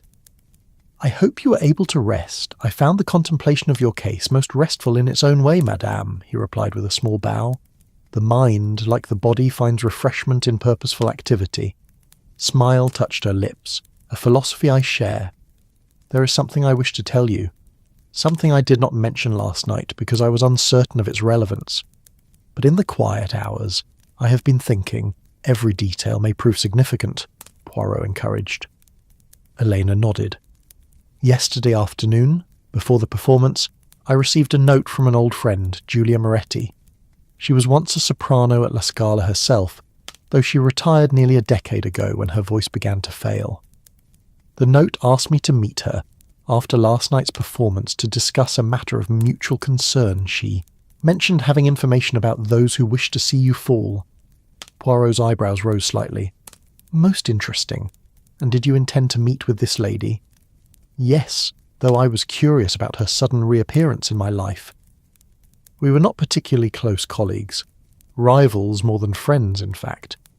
But her message seemed urgent, and given the threatening letters I'd been receiving. Indeed. Did you keep this note, madam? It should be in my handbag, which would have been left in my dressing room when... She gestured vaguely, indicating her collapse and the subsequent chaos. I shall inquire after it immediately, Poirot assured her. This Signora Moretti, what can you tell me about her? Why might she have information pertinent to threats against you? Eleanor's expression grew thoughtful.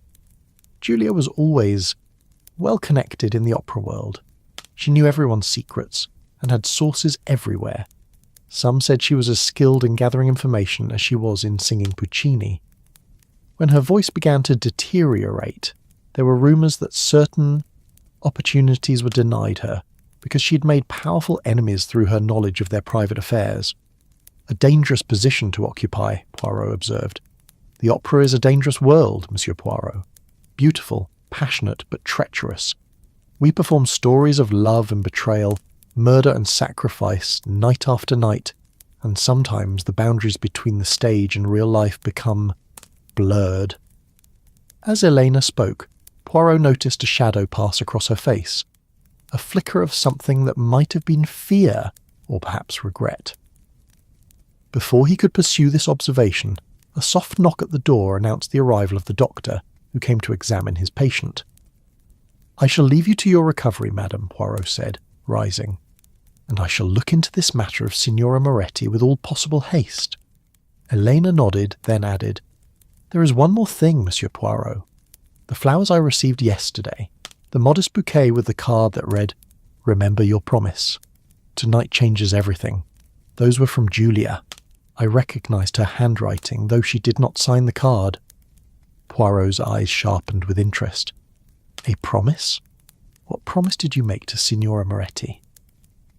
That is the curious thing, Eleanor replied, her voice growing fainter as fatigue began to claim her again. I made no promise to Julia. None that I recall, at least. The message made no sense to me. With this enigmatic addition to the puzzle, Poirot took his leave, his mind already formulating the next steps in his investigation. The mention of Julia Moretti introduced a new element, someone outside the immediate circle of suspects they had been considering, yet potentially connected to the threatening letters and perhaps to the poisoning itself. The morning air was crisp as Poirot stepped out of the hospital, the early autumn sun warming the grand facades of Milan's buildings. He had arranged to meet Inspector Ricci at La Scala at 9 o'clock to continue their investigation, which now had a new focus, locating Julia Moretti and discovering what she knew about the threats against Elena Bellini. The opera house presented a different aspect in daylight, less mysterious, more workmanlike, as stagehands and administrative staff went about the business of maintaining one of the world's premier cultural institutions. The performance scheduled for that evening had been cancelled out of respect for Elena's condition, but preparations continued for future productions. The show, as they say, must go on. Inspector Ricci met Poirot at the stage door, his expression suggesting he had news to share. Monsieur Poirot, our laboratory has confirmed that the champagne contained arsenic, a moderate dose, as the doctors suspected. Enough to cause severe illness, but not necessarily death if treated promptly. As I feared, Poirot nodded, and the water carafe? Clean. The poison was administered only through the champagne, which suggests that the perpetrator knew of Madame Bellini's habit of avoiding alcohol before performances, yet expected, or hoped, that she would make an exception in this case. Poirot's eyes narrowed slightly. A calculated risk, would you not say? The inspector nodded, one that nearly paid off. Had she consumed the full glass rather than just a sip? Indeed. Now, Inspector, we have a new avenue to explore. Madame Bellini has informed me of a communication she received from a former colleague, a Signora Giulia Moretti, who claimed to have information about the threats against her. They were to meet after last night's performance. Moretti, the inspector repeated, consulting his notebook. The name is not among those we interviewed last night. No, she is not currently associated with the opera company. A former soprano who retired some years ago. The note from her should be in Madame Bellini's handbag, which was left in her dressing room. They made their way through the backstage corridors to Elena's dressing room, which remained sealed as part of the investigation. Inside, little had changed since their examination the previous night. Though the flowers had begun to droop slightly, their perfume heavier in the enclosed space. Eleanor's handbag, an elegant leather affair with a gold clasp, sat on a side table near the door. Inside they found the usual feminine accoutrements, a compact lipstick, handkerchief, small wallet, and there, folded neatly, was a note written on cream-coloured stationery. "Elena," Inspector Ricci read aloud. "We must speak after tonight's performance. I have learned who is behind the threats against you and why. Meet me at Cafe Milano at midnight. Come alone. There are ears everywhere at the theatre. This concerns not just your career, but your life." "Julia?" "Most dramatic," Poirot observed, "and most convenient for our investigation. We must locate this Signora Moretti without delay." The inspector nodded. "I'll have my men look into her current address and whereabouts, and I shall inquire among those at the theatre who might have known her during her time here. Perhaps Maestro Venturi or Marco Rizzo. They have been with the company long enough to have worked with her." As if summoned by the mention of his name, they encountered Marco Rizzo as they left Elena's dressing room. The baritone appeared tired, the events of the previous night having left their mark on his usually robust appearance. "Monsieur Rizzo," Poirot greeted him, "you are here early." "I couldn't sleep," Marco admitted. "The thought of Elena, poisoned on stage?" He shook his head. "It's like something from one of our more melodramatic operas, not real life. Indeed, the line between art and life can sometimes blur," Poirot said, echoing Elena's earlier observation. "Perhaps you can assist us. We're seeking information about a former member of the company, Giulia Moretti. I understand she was a soprano here some years ago." Marco's expression changed subtly. A flicker of something like wariness crossed his face. "Giulia?" "Yes, she was here during my early years with the company. A fine singer, though not in Elena's class. She left 8, perhaps 9 years ago." Her voice was beginning to show signs of strain. Were they rivals, she and Madame Bellini? The baritone considered this. In a sense, all sopranos are rivals, but they rarely sang the same roles. Giulia's voice was lighter, more suited to Mozart than Puccini. Eleanor was already ascending to the dramatic soprano roles that would define her career. "Do you know where Signora Moretti might be found now? I heard she was teaching at a conservatory in Florence, but that was some years ago. We don't keep in touch." Marco hesitated, then added, "Giulia had a complicated reputation here. She was known for gathering information, gossip, secrets, which made people uncomfortable around her. Some suspected she used this knowledge to advance her career or disadvantage rivals. A dangerous game in a world as interconnected as the opera," Poirot observed. "Precisely." When she left, there were rumours that she'd been pressured to go, that she knew something that threatened someone important. Marco shrugged. "But opera houses run on rumours as much as on music. The truth is often less dramatic, and yet," Poirot mused, "sometimes reality exceeds even the most dramatic libretto, as last night's events demonstrated." After thanking Marco for his insights, Poirot and the inspector continued their investigation, dividing their tasks. The inspector would use police resources to locate Giulia Moretti, while Poirot would conduct further interviews with those who might shed light on the relationships and tensions within the opera company.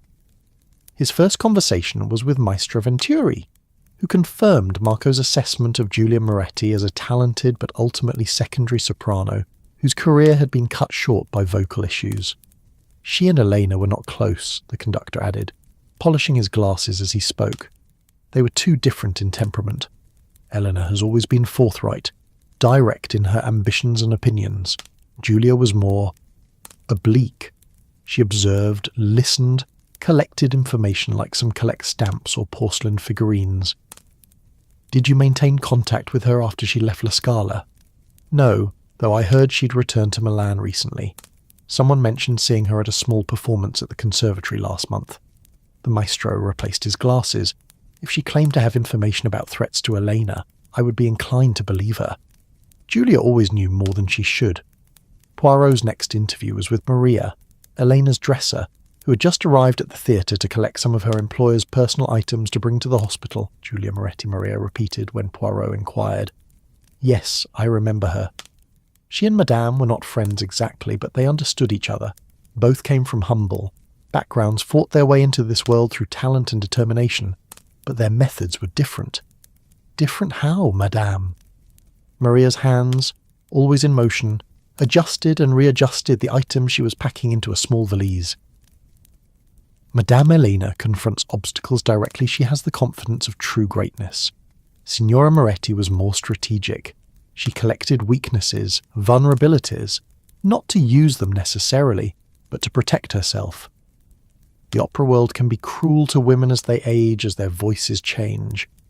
Julia was preparing for that inevitability, and when it came, despite her preparations, she left with dignity, at least publicly. But there were whispers that she had been forced out, that she had threatened to expose certain improprieties involving the theatre's management at that time. The management? You mean Signor Russo? No, his predecessor, Vittorio Bianchi. Bianchi? Poirot's eyebrows rose. Any relation to Carlo Bianchi? His uncle, Maria confirmed. The connection helped Carlo secure his audition here, though his talent would have earned him the place regardless.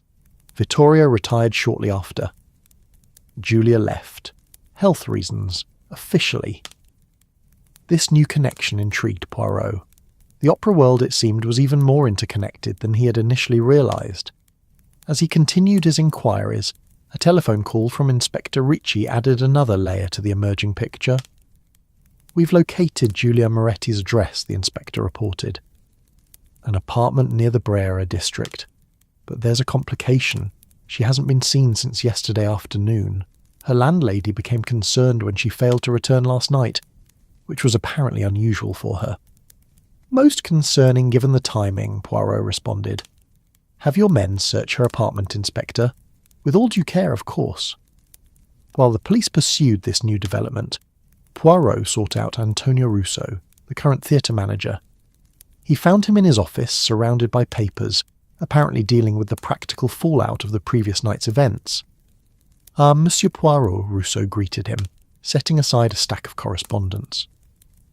I was just addressing the necessary notifications regarding tonight's cancelled performance. A financial setback, but unavoidable under the circumstances. Indeed, Poirot agreed, taking the offered seat. Monsieur Russo, I am interested in your predecessor, Vittorio Bianchi. I understand he left his position around the same time that a soprano named Giulia Moretti departed from the company. Antonio's expression remained neutral, but Poirot detected a slight tension in his posture. Yes, that's correct. Vittorio retired due to heart problems, as I recall. I was his assistant at the time, which positioned me to step into the role. And Signora Moretti? What precipitated her departure? Vocal issues, primarily. It happens to many singers. The voice simply becomes less reliable with age and use. Yet I am given to understand that there may have been other factors involved. Perhaps certain information she possessed regarding Signor Bianchi. Antonio's fingers drummed briefly on his desk before he controlled the gesture. There were rumours, as there always are in theatrical circles. Julia was known for her awareness of others' private matters, but nothing was ever substantiated. What was the nature of these rumours, if I may ask? The manager hesitated, weighing his words carefully. It was suggested that Vittorio had been involved in certain financial irregularities, skimming from production budgets, accepting payments for casting decisions, that sort of thing. As I said, nothing was ever proven. And Signora Moretti became aware of these activities, supposedly. The story went that she threatened to expose him unless certain professional considerations were extended to her. But when her voice began to fail, her leverage diminished. They reached some sort of understanding, and both left the company within months of each other. An understanding, Poirot repeated thoughtfully. One wonders what the terms of such an arrangement might have been. That, Monsieur Poirot, I cannot tell you. But if Giulia Moretti has returned to Milan and was attempting to contact Elena, I would be very interested to know why, and what information she claimed to have about threats to Elena's safety. As their conversation concluded, Poirot received another call from Inspector Ricci, this one with disturbing news. "We've searched Signora Moretti's apartment," the inspector reported, his voice grave. "There are signs of a struggle. Overturned furniture, broken glass, and traces of blood on the carpet, but no sign of the lady herself." Her neighbours report hearing what they thought was an argument yesterday afternoon around 4 o'clock, but no one investigated. Given the timing, indeed, Inspector, it appears that whoever poisoned Madame Bellini may have had reason to prevent her meeting with her signora.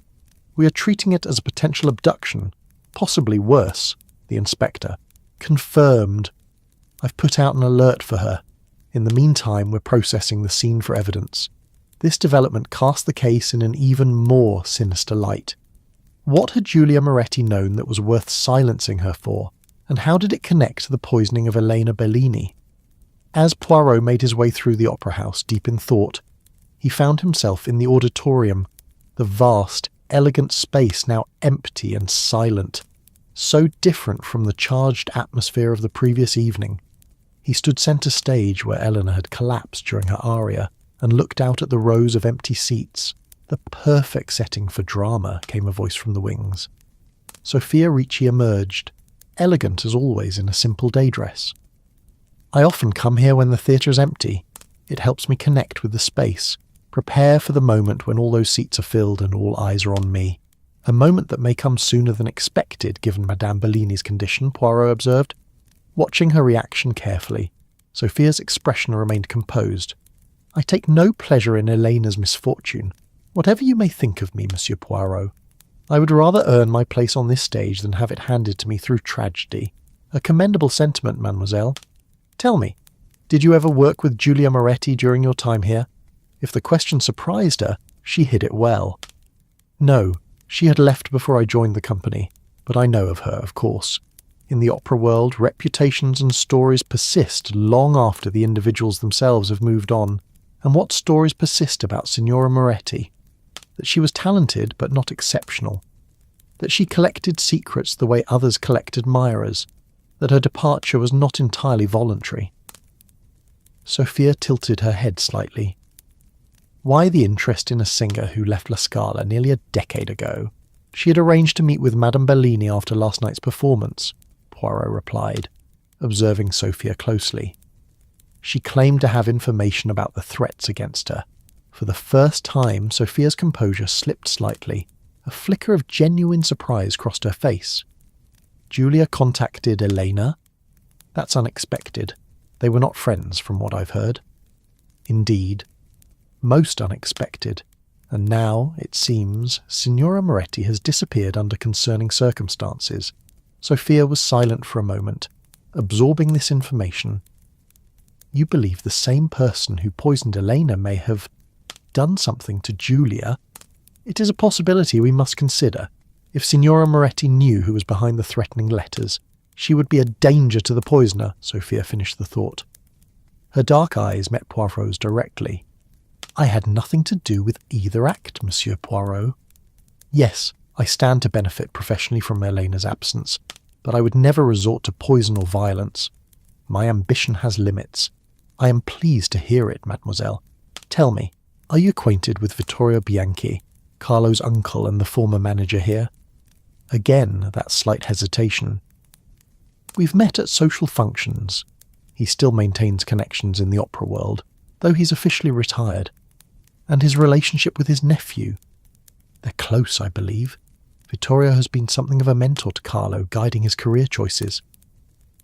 Sophia's expression became guarded. "Why do you ask?" "Merely gathering information, mademoiselle. In an investigation such as this, connections often prove significant." Their conversation was interrupted by the arrival of a stagehand, bearing a message for Poirot. Inspector Ricci requested his presence at Giulia Moretti's apartment immediately. They had found something that might shed light on the connection between the former soprano and the current case. As Poirot took his leave of Sophia Ricci, he sensed that the shadows in the wings of this operatic mystery were beginning to take more definite shape. The threads that connected Elena Bellini, Giulia Moretti, the Bianchi family, and the other players in this drama were becoming clearer, though the complete pattern remained elusive. What was becoming increasingly evident, however, was that the poisoning of Elena Bellini was merely the visible manifestation of deeper, older conflicts and secrets. Like the opera itself, this case had multiple acts, and they were only now approaching the dramatic revelations of the middle movement. The afternoon light filtered through the lace curtains of Giulia Moretti's apartment, casting delicate patterns across a scene that belied the elegance of its surroundings. What had once been a tastefully appointed sitting room now bore the unmistakable signs of violence: an overturned side table, scattered sheet music, a broken vase whose flowers lay wilting on the Persian carpet. Most concerning was the small but distinct patch of dried blood near the apartment's entrance. Hercule Poirot surveyed the scene with methodical attention, his eyes missing nothing as Inspector Ricci directed his officers in there. "Confirmed. I've put out an alert for her. In the meantime, we're processing the scene for evidence." This development cast the case in an even more sinister light. What had Giulia Moretti known that was worth silencing her for? And how did it connect to the poisoning of Elena Bellini? As Poirot made his way through the opera house, deep in thought, he found himself in the auditorium, the vast, elegant space now empty and silent, so different from the charged atmosphere of the previous evening. He stood centre stage, where Eleanor had collapsed during her aria, and looked out at the rows of empty seats. "The perfect setting for drama," came a voice from the wings. Sophia Ricci emerged, elegant as always in a simple day dress. "I often come here when the theatre is empty. It helps me connect with the space, prepare for the moment when all those seats are filled, and all eyes are on me, a moment that may come sooner than expected given Madame Bellini's condition," Poirot observed. Watching her reaction carefully, Sophia's expression remained composed. "I take no pleasure in Elena's misfortune. Whatever you may think of me, Monsieur Poirot, I would rather earn my place on this stage than have it handed to me through tragedy." "A commendable sentiment, mademoiselle. Tell me, did you ever work with Giulia Moretti during your time here?" If the question surprised her, she hid it well. "No, she had left before I joined the company, but I know of her, of course. In the opera world, reputations and stories persist long after the individuals themselves have moved on. And what stories persist about Signora Moretti? That she was talented but not exceptional, that she collected secrets the way others collect admirers, that her departure was not entirely voluntary." Sophia tilted her head slightly. Why the interest in a singer who left La Scala nearly a decade ago? She had arranged to meet with Madame Bellini after last night's performance, Poirot replied, observing Sophia closely. She claimed to have information about the threats against her. For the first time, Sophia's composure slipped slightly. A flicker of genuine surprise crossed her face. "Giulia contacted Elena? That's unexpected. They were not friends, from what I've heard." "Indeed.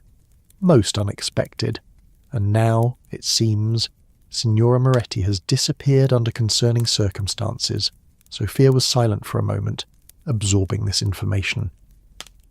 "You believe the same person who poisoned Elena may have done something to Giulia?" "It is a possibility we must consider. If Signora Moretti knew who was behind the threatening letters, she would be a danger to the poisoner," Sophia finished the thought. Her dark eyes met Poirot's directly. "I had nothing to do with either act, Monsieur Poirot. Yes, I stand to benefit professionally from Elena's absence, but I would never resort to poison or violence. My ambition has limits." "I am pleased to hear it, mademoiselle. Tell me, are you acquainted with Vittorio Bianchi, Carlo's uncle and the former manager here?" Again, that slight hesitation. "We've met at social functions. He still maintains connections in the opera world, though he's officially retired, and his relationship with his nephew. They're close, I believe. Vittorio has been something of a mentor to Carlo, guiding his career choices. Sophia's expression became guarded. "Why do you ask?" "Merely gathering information, mademoiselle. In an investigation such as this, connections often prove significant." Their conversation was interrupted by the arrival of a stagehand bearing a message for Poirot.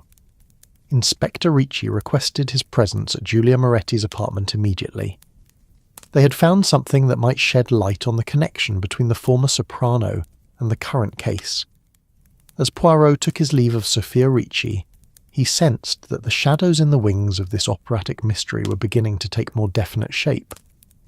The threads that connected Elena Bellini, Giulia Moretti, the Bianchi family, and the other players in this drama were becoming clearer, though the complete pattern remained elusive. What was becoming increasingly evident, however, was that the poisoning of Elena Bellini was merely the visible manifestation of deeper, older conflicts and secrets. Like the opera itself, this case had multiple acts, and they were only now approaching the dramatic revelations of the middle movement. The afternoon light filtered through the lace curtains of Giulia Moretti's apartment, casting delicate patterns across a scene that belied the elegance of its surroundings. What had once been a tastefully appointed sitting room now bore the unmistakable signs of violence: an overturned side table, scattered sheet music, a broken vase whose flowers lay wilting on the Persian carpet. Most concerning was the small but distinct patch of dried blood near the apartment's entrance. Hercule Poirot surveyed the scene with methodical attention, his eyes missing nothing, as Inspector Ricci directed his officers in their ex-romantic entanglements, Antonio Russo's programming decisions. But perhaps we should be looking further back in time, to the period when Giulia Moretti and Vittorio Bianchi left La Scala. Precisely.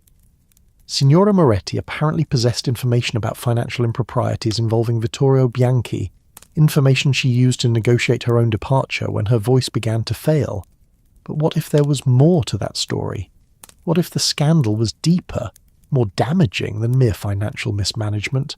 And now, years later, that old scandal somehow connects to the threats against Elena Bellini? It would explain why Signora Moretti felt compelled to warn her former colleague, despite their not being close friends. It would also explain the timing of Vittorio Bianchi's sudden departure and Signora Moretti's disappearance. As evening approached, they returned to the hospital to update Elena Bellini on their progress and to inquire further about her knowledge of the events surrounding Giulia Moretti's departure from La Scala 9 years earlier. They found Elena much improved, sitting up in bed and attended by Maria, who had brought her various small comforts from home. Though still pale, the diva's eyes were clear and alert, her famous voice stronger than it had been during their previous visit. "Giulia missing," Elena repeated when Poirot shared the development. "And Vittorio Bianchi fled to Lake Como? This becomes more like one of our operas with each passing hour."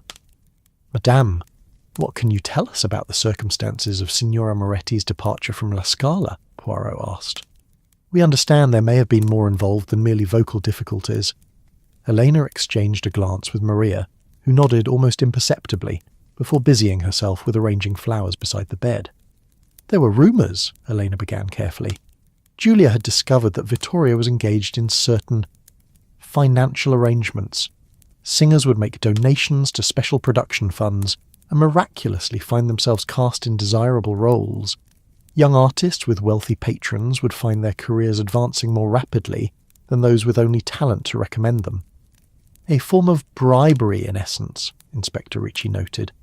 "The opera world has always operated on patronage, Inspector. The line between legitimate support and corruption can be fluid. But Vittorio crossed that line repeatedly and blatantly. Giulia discovered documentation, receipts, letters, account books, that proved his schemes.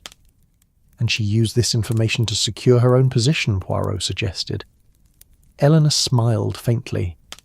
That was what most assumed at the time. Giulia's voice was beginning to show signs of strain, yet she continued to be cast in roles that should have gone to fresher instruments. When both she and Vittorio left within months of each other, the general conclusion was that she had blackmailed him until her voice could no longer sustain even the most generous casting decisions. "But you believe there was more to the story?" "I never accepted the common interpretation," Elena admitted. "Giulia was ambitious, certainly, and not above using leverage when available, but she was also principled in her own way, and her departure was too abrupt, too complete. She didn't transition to smaller roles or character parts as many aging singers do. She simply vanished from the opera world entirely. As if she were silenced rather than merely retired, Poirot mused. Exactly. And there was something else, something few people knew. Eleanor's voice dropped slightly, though her theatrical training ensured it remained audible. Shortly before she left, Julia confided in me that she had discovered something far worse than financial impropriety. Something that, in her words, would destroy not just careers but lives. She was frightened, which was unlike her. Julia was many things but rarely afraid. Did she elaborate on this discovery? No. She said it was safer for me not to know the details. But she mentioned that it involved the Bianchi legacy, and that certain powerful people would go to great lengths to keep it buried. This new information cast the case in an even more complex light. What secret from nearly a decade ago could be significant enough to motivate the poisoning of Elena Bellini and the apparent abduction of Julia Moretti à Poirot? And the inspector took their leave. Promising to keep Elena informed of any developments, they discussed their next steps. The most pressing tasks were locating Julia Moretti, hopefully alive, and apprehending Vittorio Bianchi for questioning. But they also needed to understand how Carlo Bianchi, Sofia Ricci, and the other current figures in the drama connected to these past events. We should speak with Carlo Bianchi again, Poirot suggested.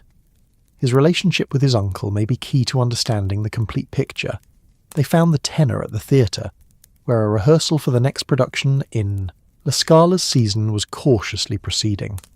The news of Elena's poisoning had cast a pall over the company, but the practical necessities of theatrical life demanded that work continue.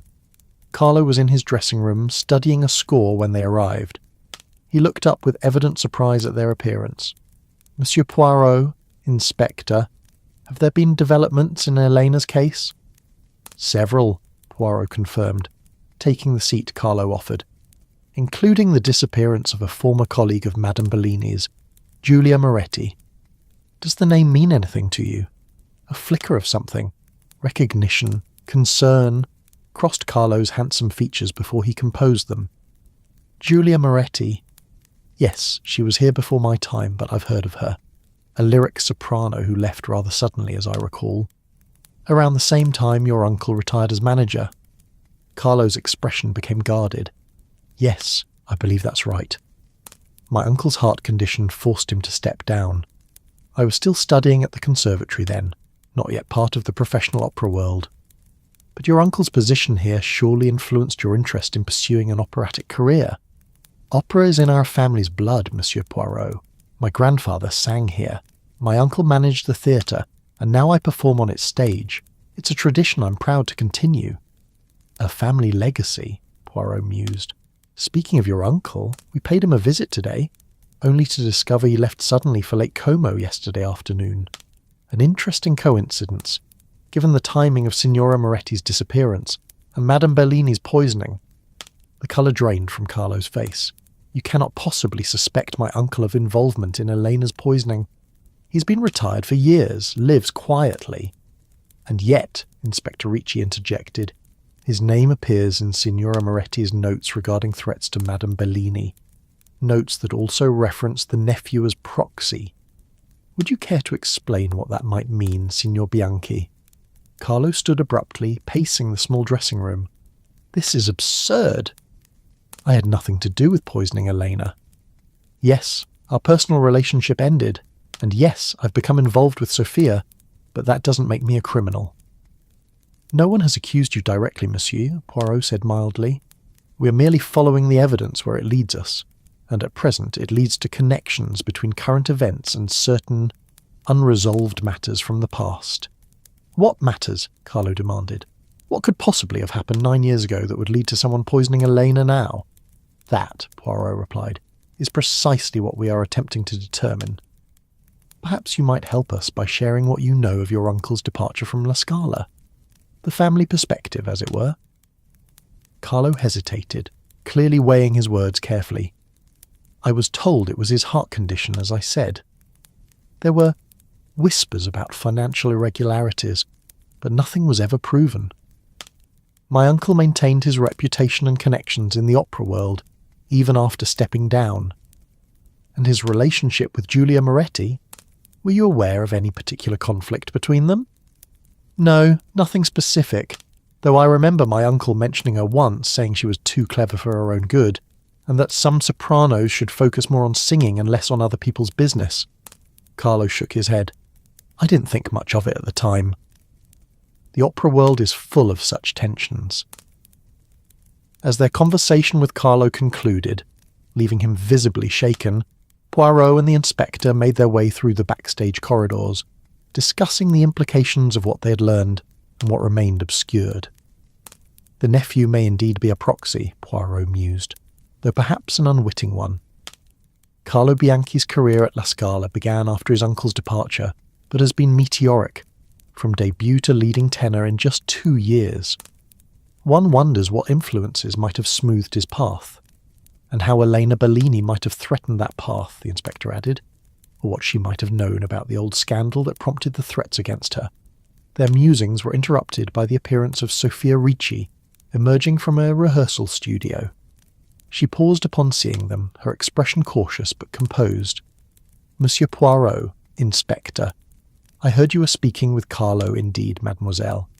We are following several lines of inquiry in our investigation. Has there been progress? I've been so focused on preparing for the next production. Her voice trailed off, perhaps realizing how self-interested this sounded under the circumstances. There have been developments, Poirot acknowledged. Tell me, Mademoiselle Ricci, how did you come to be at La Scala?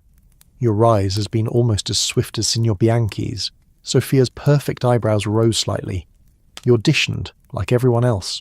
My talent and hard work earned me my position, of course, but in a world as competitive as opera, talent and hard work are often not enough.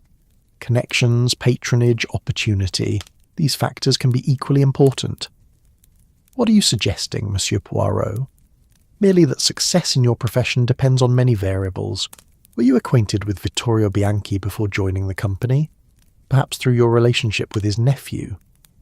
A flash of genuine surprise crossed Sophia's face. I met Carlo after joining La Scala, not before, and I've encountered his uncle only at company functions, as I mentioned previously. Why do you ask? It seems there may be connections between current events and certain unresolved matters from La Scala's past. Matters involving Vittorio Bianchi and a former soprano named Giulia Moretti. The woman you mentioned earlier, the one who's disappeared, Sophia shook her head. I fail to see how any of this relates to Elena's poisoning or to me. Perhaps it doesn't, Poirot conceded. But in my experience, the past and present are often connected in ways that are not immediately apparent. Threads that seemed broken may in fact continue, woven into new patterns. As Sophia departed, clearly unsettled by the conversation, Inspector Ricci received a call from one of his officers. The news was not encouraging. There was no sign of Vittorio Bianchi at his Lake Como property, though neighbours confirmed seeing a car matching the description of his arrival the previous evening and departing early that morning, heading toward the Swiss border. It seems our former manager is intent on putting considerable distance between himself and these events, the inspector noted grimly. I'll alert the border authorities, but if he's already crossed into Switzerland, then legal complexities will delay our questioning of him, Poirot finished. Most inconvenient but not unexpected. A man with secrets to protect often seeks the sanctuary of international boundaries. As evening descended over Milan, casting long shadows across the city's elegant squares and avenues, Poirot and the inspector returned to La Scala for one final task before concluding their day's investigation. They had arranged to re-examine the scene of Elena's collapse, the stage itself, under conditions similar to those of the previous night's performance. The theatre was mostly empty now, the day's rehearsals concluded, only a few staff members still present attending to administrative tasks. Paolo Conti, the stage manager, met them at the stage door, keys jangling nervously in his hand. "I've arranged for the stage to be set as it was for Act 2 of Tosca," he explained, leading them through the dimly lit backstage area, and for the work lights to approximate the performance lighting. The set that greeted them as they stepped onto the stage was a meticulous recreation of Baron Scarpia's apartments in the Palazzo Farnese, all sombre elegance and implied menace, the perfect setting for the opera's dramatic confrontation between the villainous police chief and the desperate heroine. Madame Bellini would have been approximately here when she began Vici d'arte, Paolo indicated, pointing to a spot centre stage. She had just completed her exchange with Scarpia, where he offered her a terrible choice, her virtue for her lover's life. The aria is her prayer, her moment of existential crisis. Poirot walked to the indicated spot, looking out at the empty auditorium, row upon row of seats fading into darkness, the boxes rising in tiers along the sides, the vast space designed to carry a singer's voice to every corner. And from this position, she would have been visible to the entire audience, he mused. Her collapse would have been witnessed by hundreds, creating maximum drama and public impact. Exactly, the inspector agreed. If the intent was to humiliate as well as harm, the timing was perfect.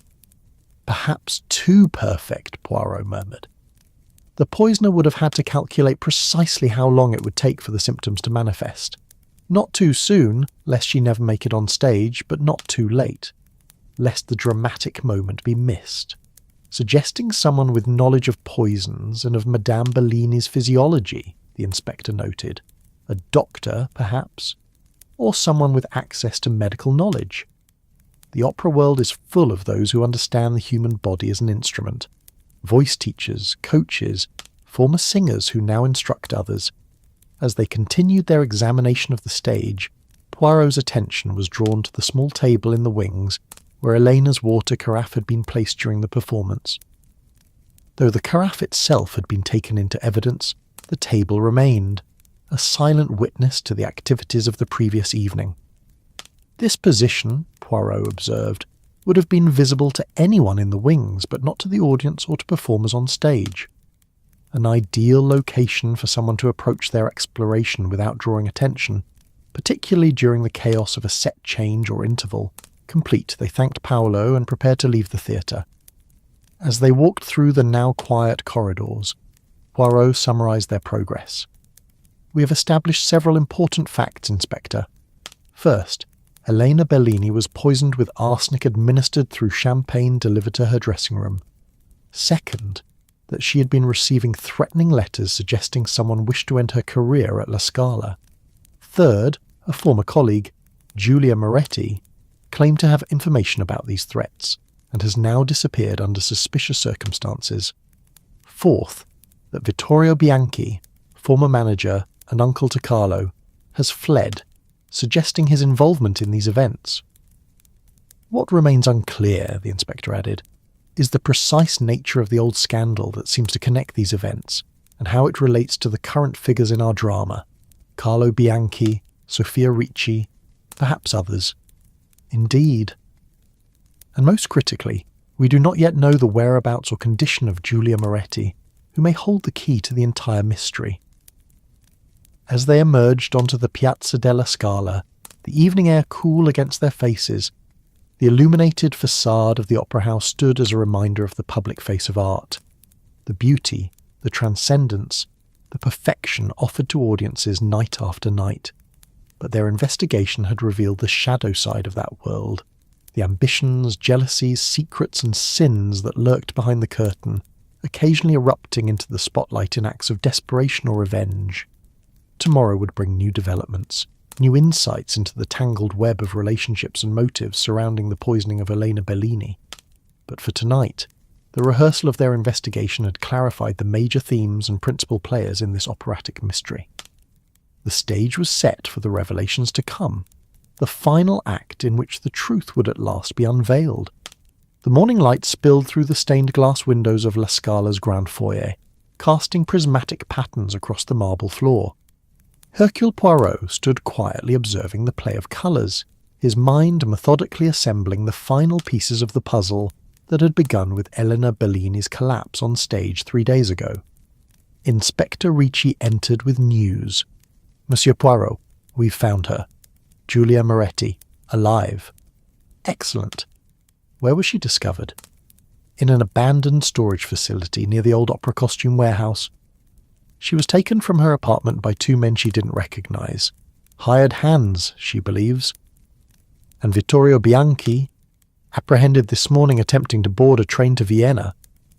As they spoke, the participants in the morning's drama began to arrive at the theatre's private salon. Antonio Russo, the theatre manager. Maestro Venturi. Sofia Ricci, elegant despite the strain visible around her eyes.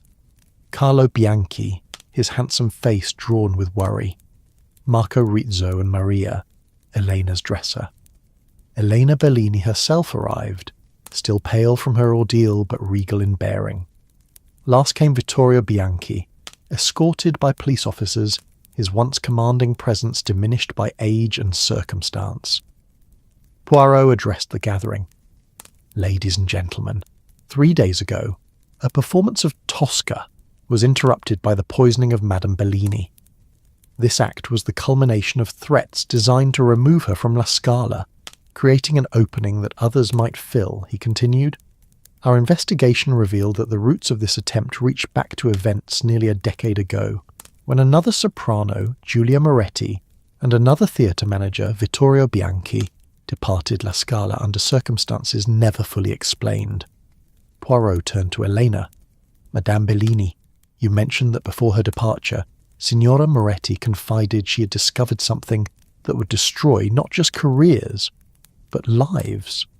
Something related to the Bianchi legacy.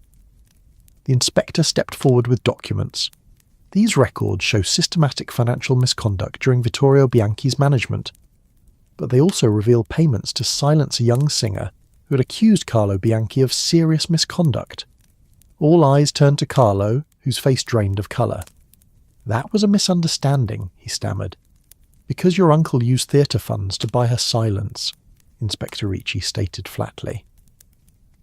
Giulia Moretti returned to Milan recently, Poirot continued, and began investigating a pattern. Other young singers at institutions where Carlo taught who suddenly abandoned promising careers. She discovered that Elena Bellini had also noticed this pattern involving young singers at La Scala itself. Elena nodded. There was a young mezzo in the chorus, Lucia Esposito. After a masterclass with Carlo, she abruptly left. When I tried to contact her, I received only a brief note. It felt wrong. I began asking questions. Questions that threatened not only Carlo's career, but the arrangement that had secured Mademoiselle Ricci's position at La Scala, Poirot said, turning to Sophia. Mademoiselle Ricci, your ambition to assume Madame Bellini's roles was well known, but what few knew was your connection to Vittorio Bianchi, a connection that predated your arrival at La Scala. Sophia's composure faltered. I don't know what you're talking about. Financial records show that before your audition, you received a substantial sum from an account controlled by Vittorio Bianchi. 3 years ago, you participated in a masterclass at the Venice Conservatory with Carlo Bianchi. Shortly afterward, you left the program despite excellent evaluations. 6 months later, you appeared in Milan with new connections and an audition at La Scala. You were not merely another victim of Carlo's behaviour, Poirot continued. You approached Vittorio directly, offering a choice, compensation, and career advancement in exchange for silence, or a scandal that would destroy his nephew's career. You wanted not merely money, but opportunity, specifically a position where you could eventually replace Elena Bellini. This is absurd, Carlo interjected. Be silent, Carlo, Vittorio cut in sharply. The detective has done his work too well. When Elena began asking questions, Poirot resumed, she unknowingly threatened your arrangement. The threatening letters were Vittorio's idea. When they proved ineffective, more direct action was taken. The poison, Elena murmured. Yes, arsenic obtained by Vittorio, delivered in champagne by Mademoiselle Ricci during that brief window when you were consulting with Maestro Venturi. You have no proof I delivered any champagne, Sophia protested. The ribbon on the glass matched precisely the shade of crimson used in Madame Bellini's costume, something only someone with access to the costume department would know.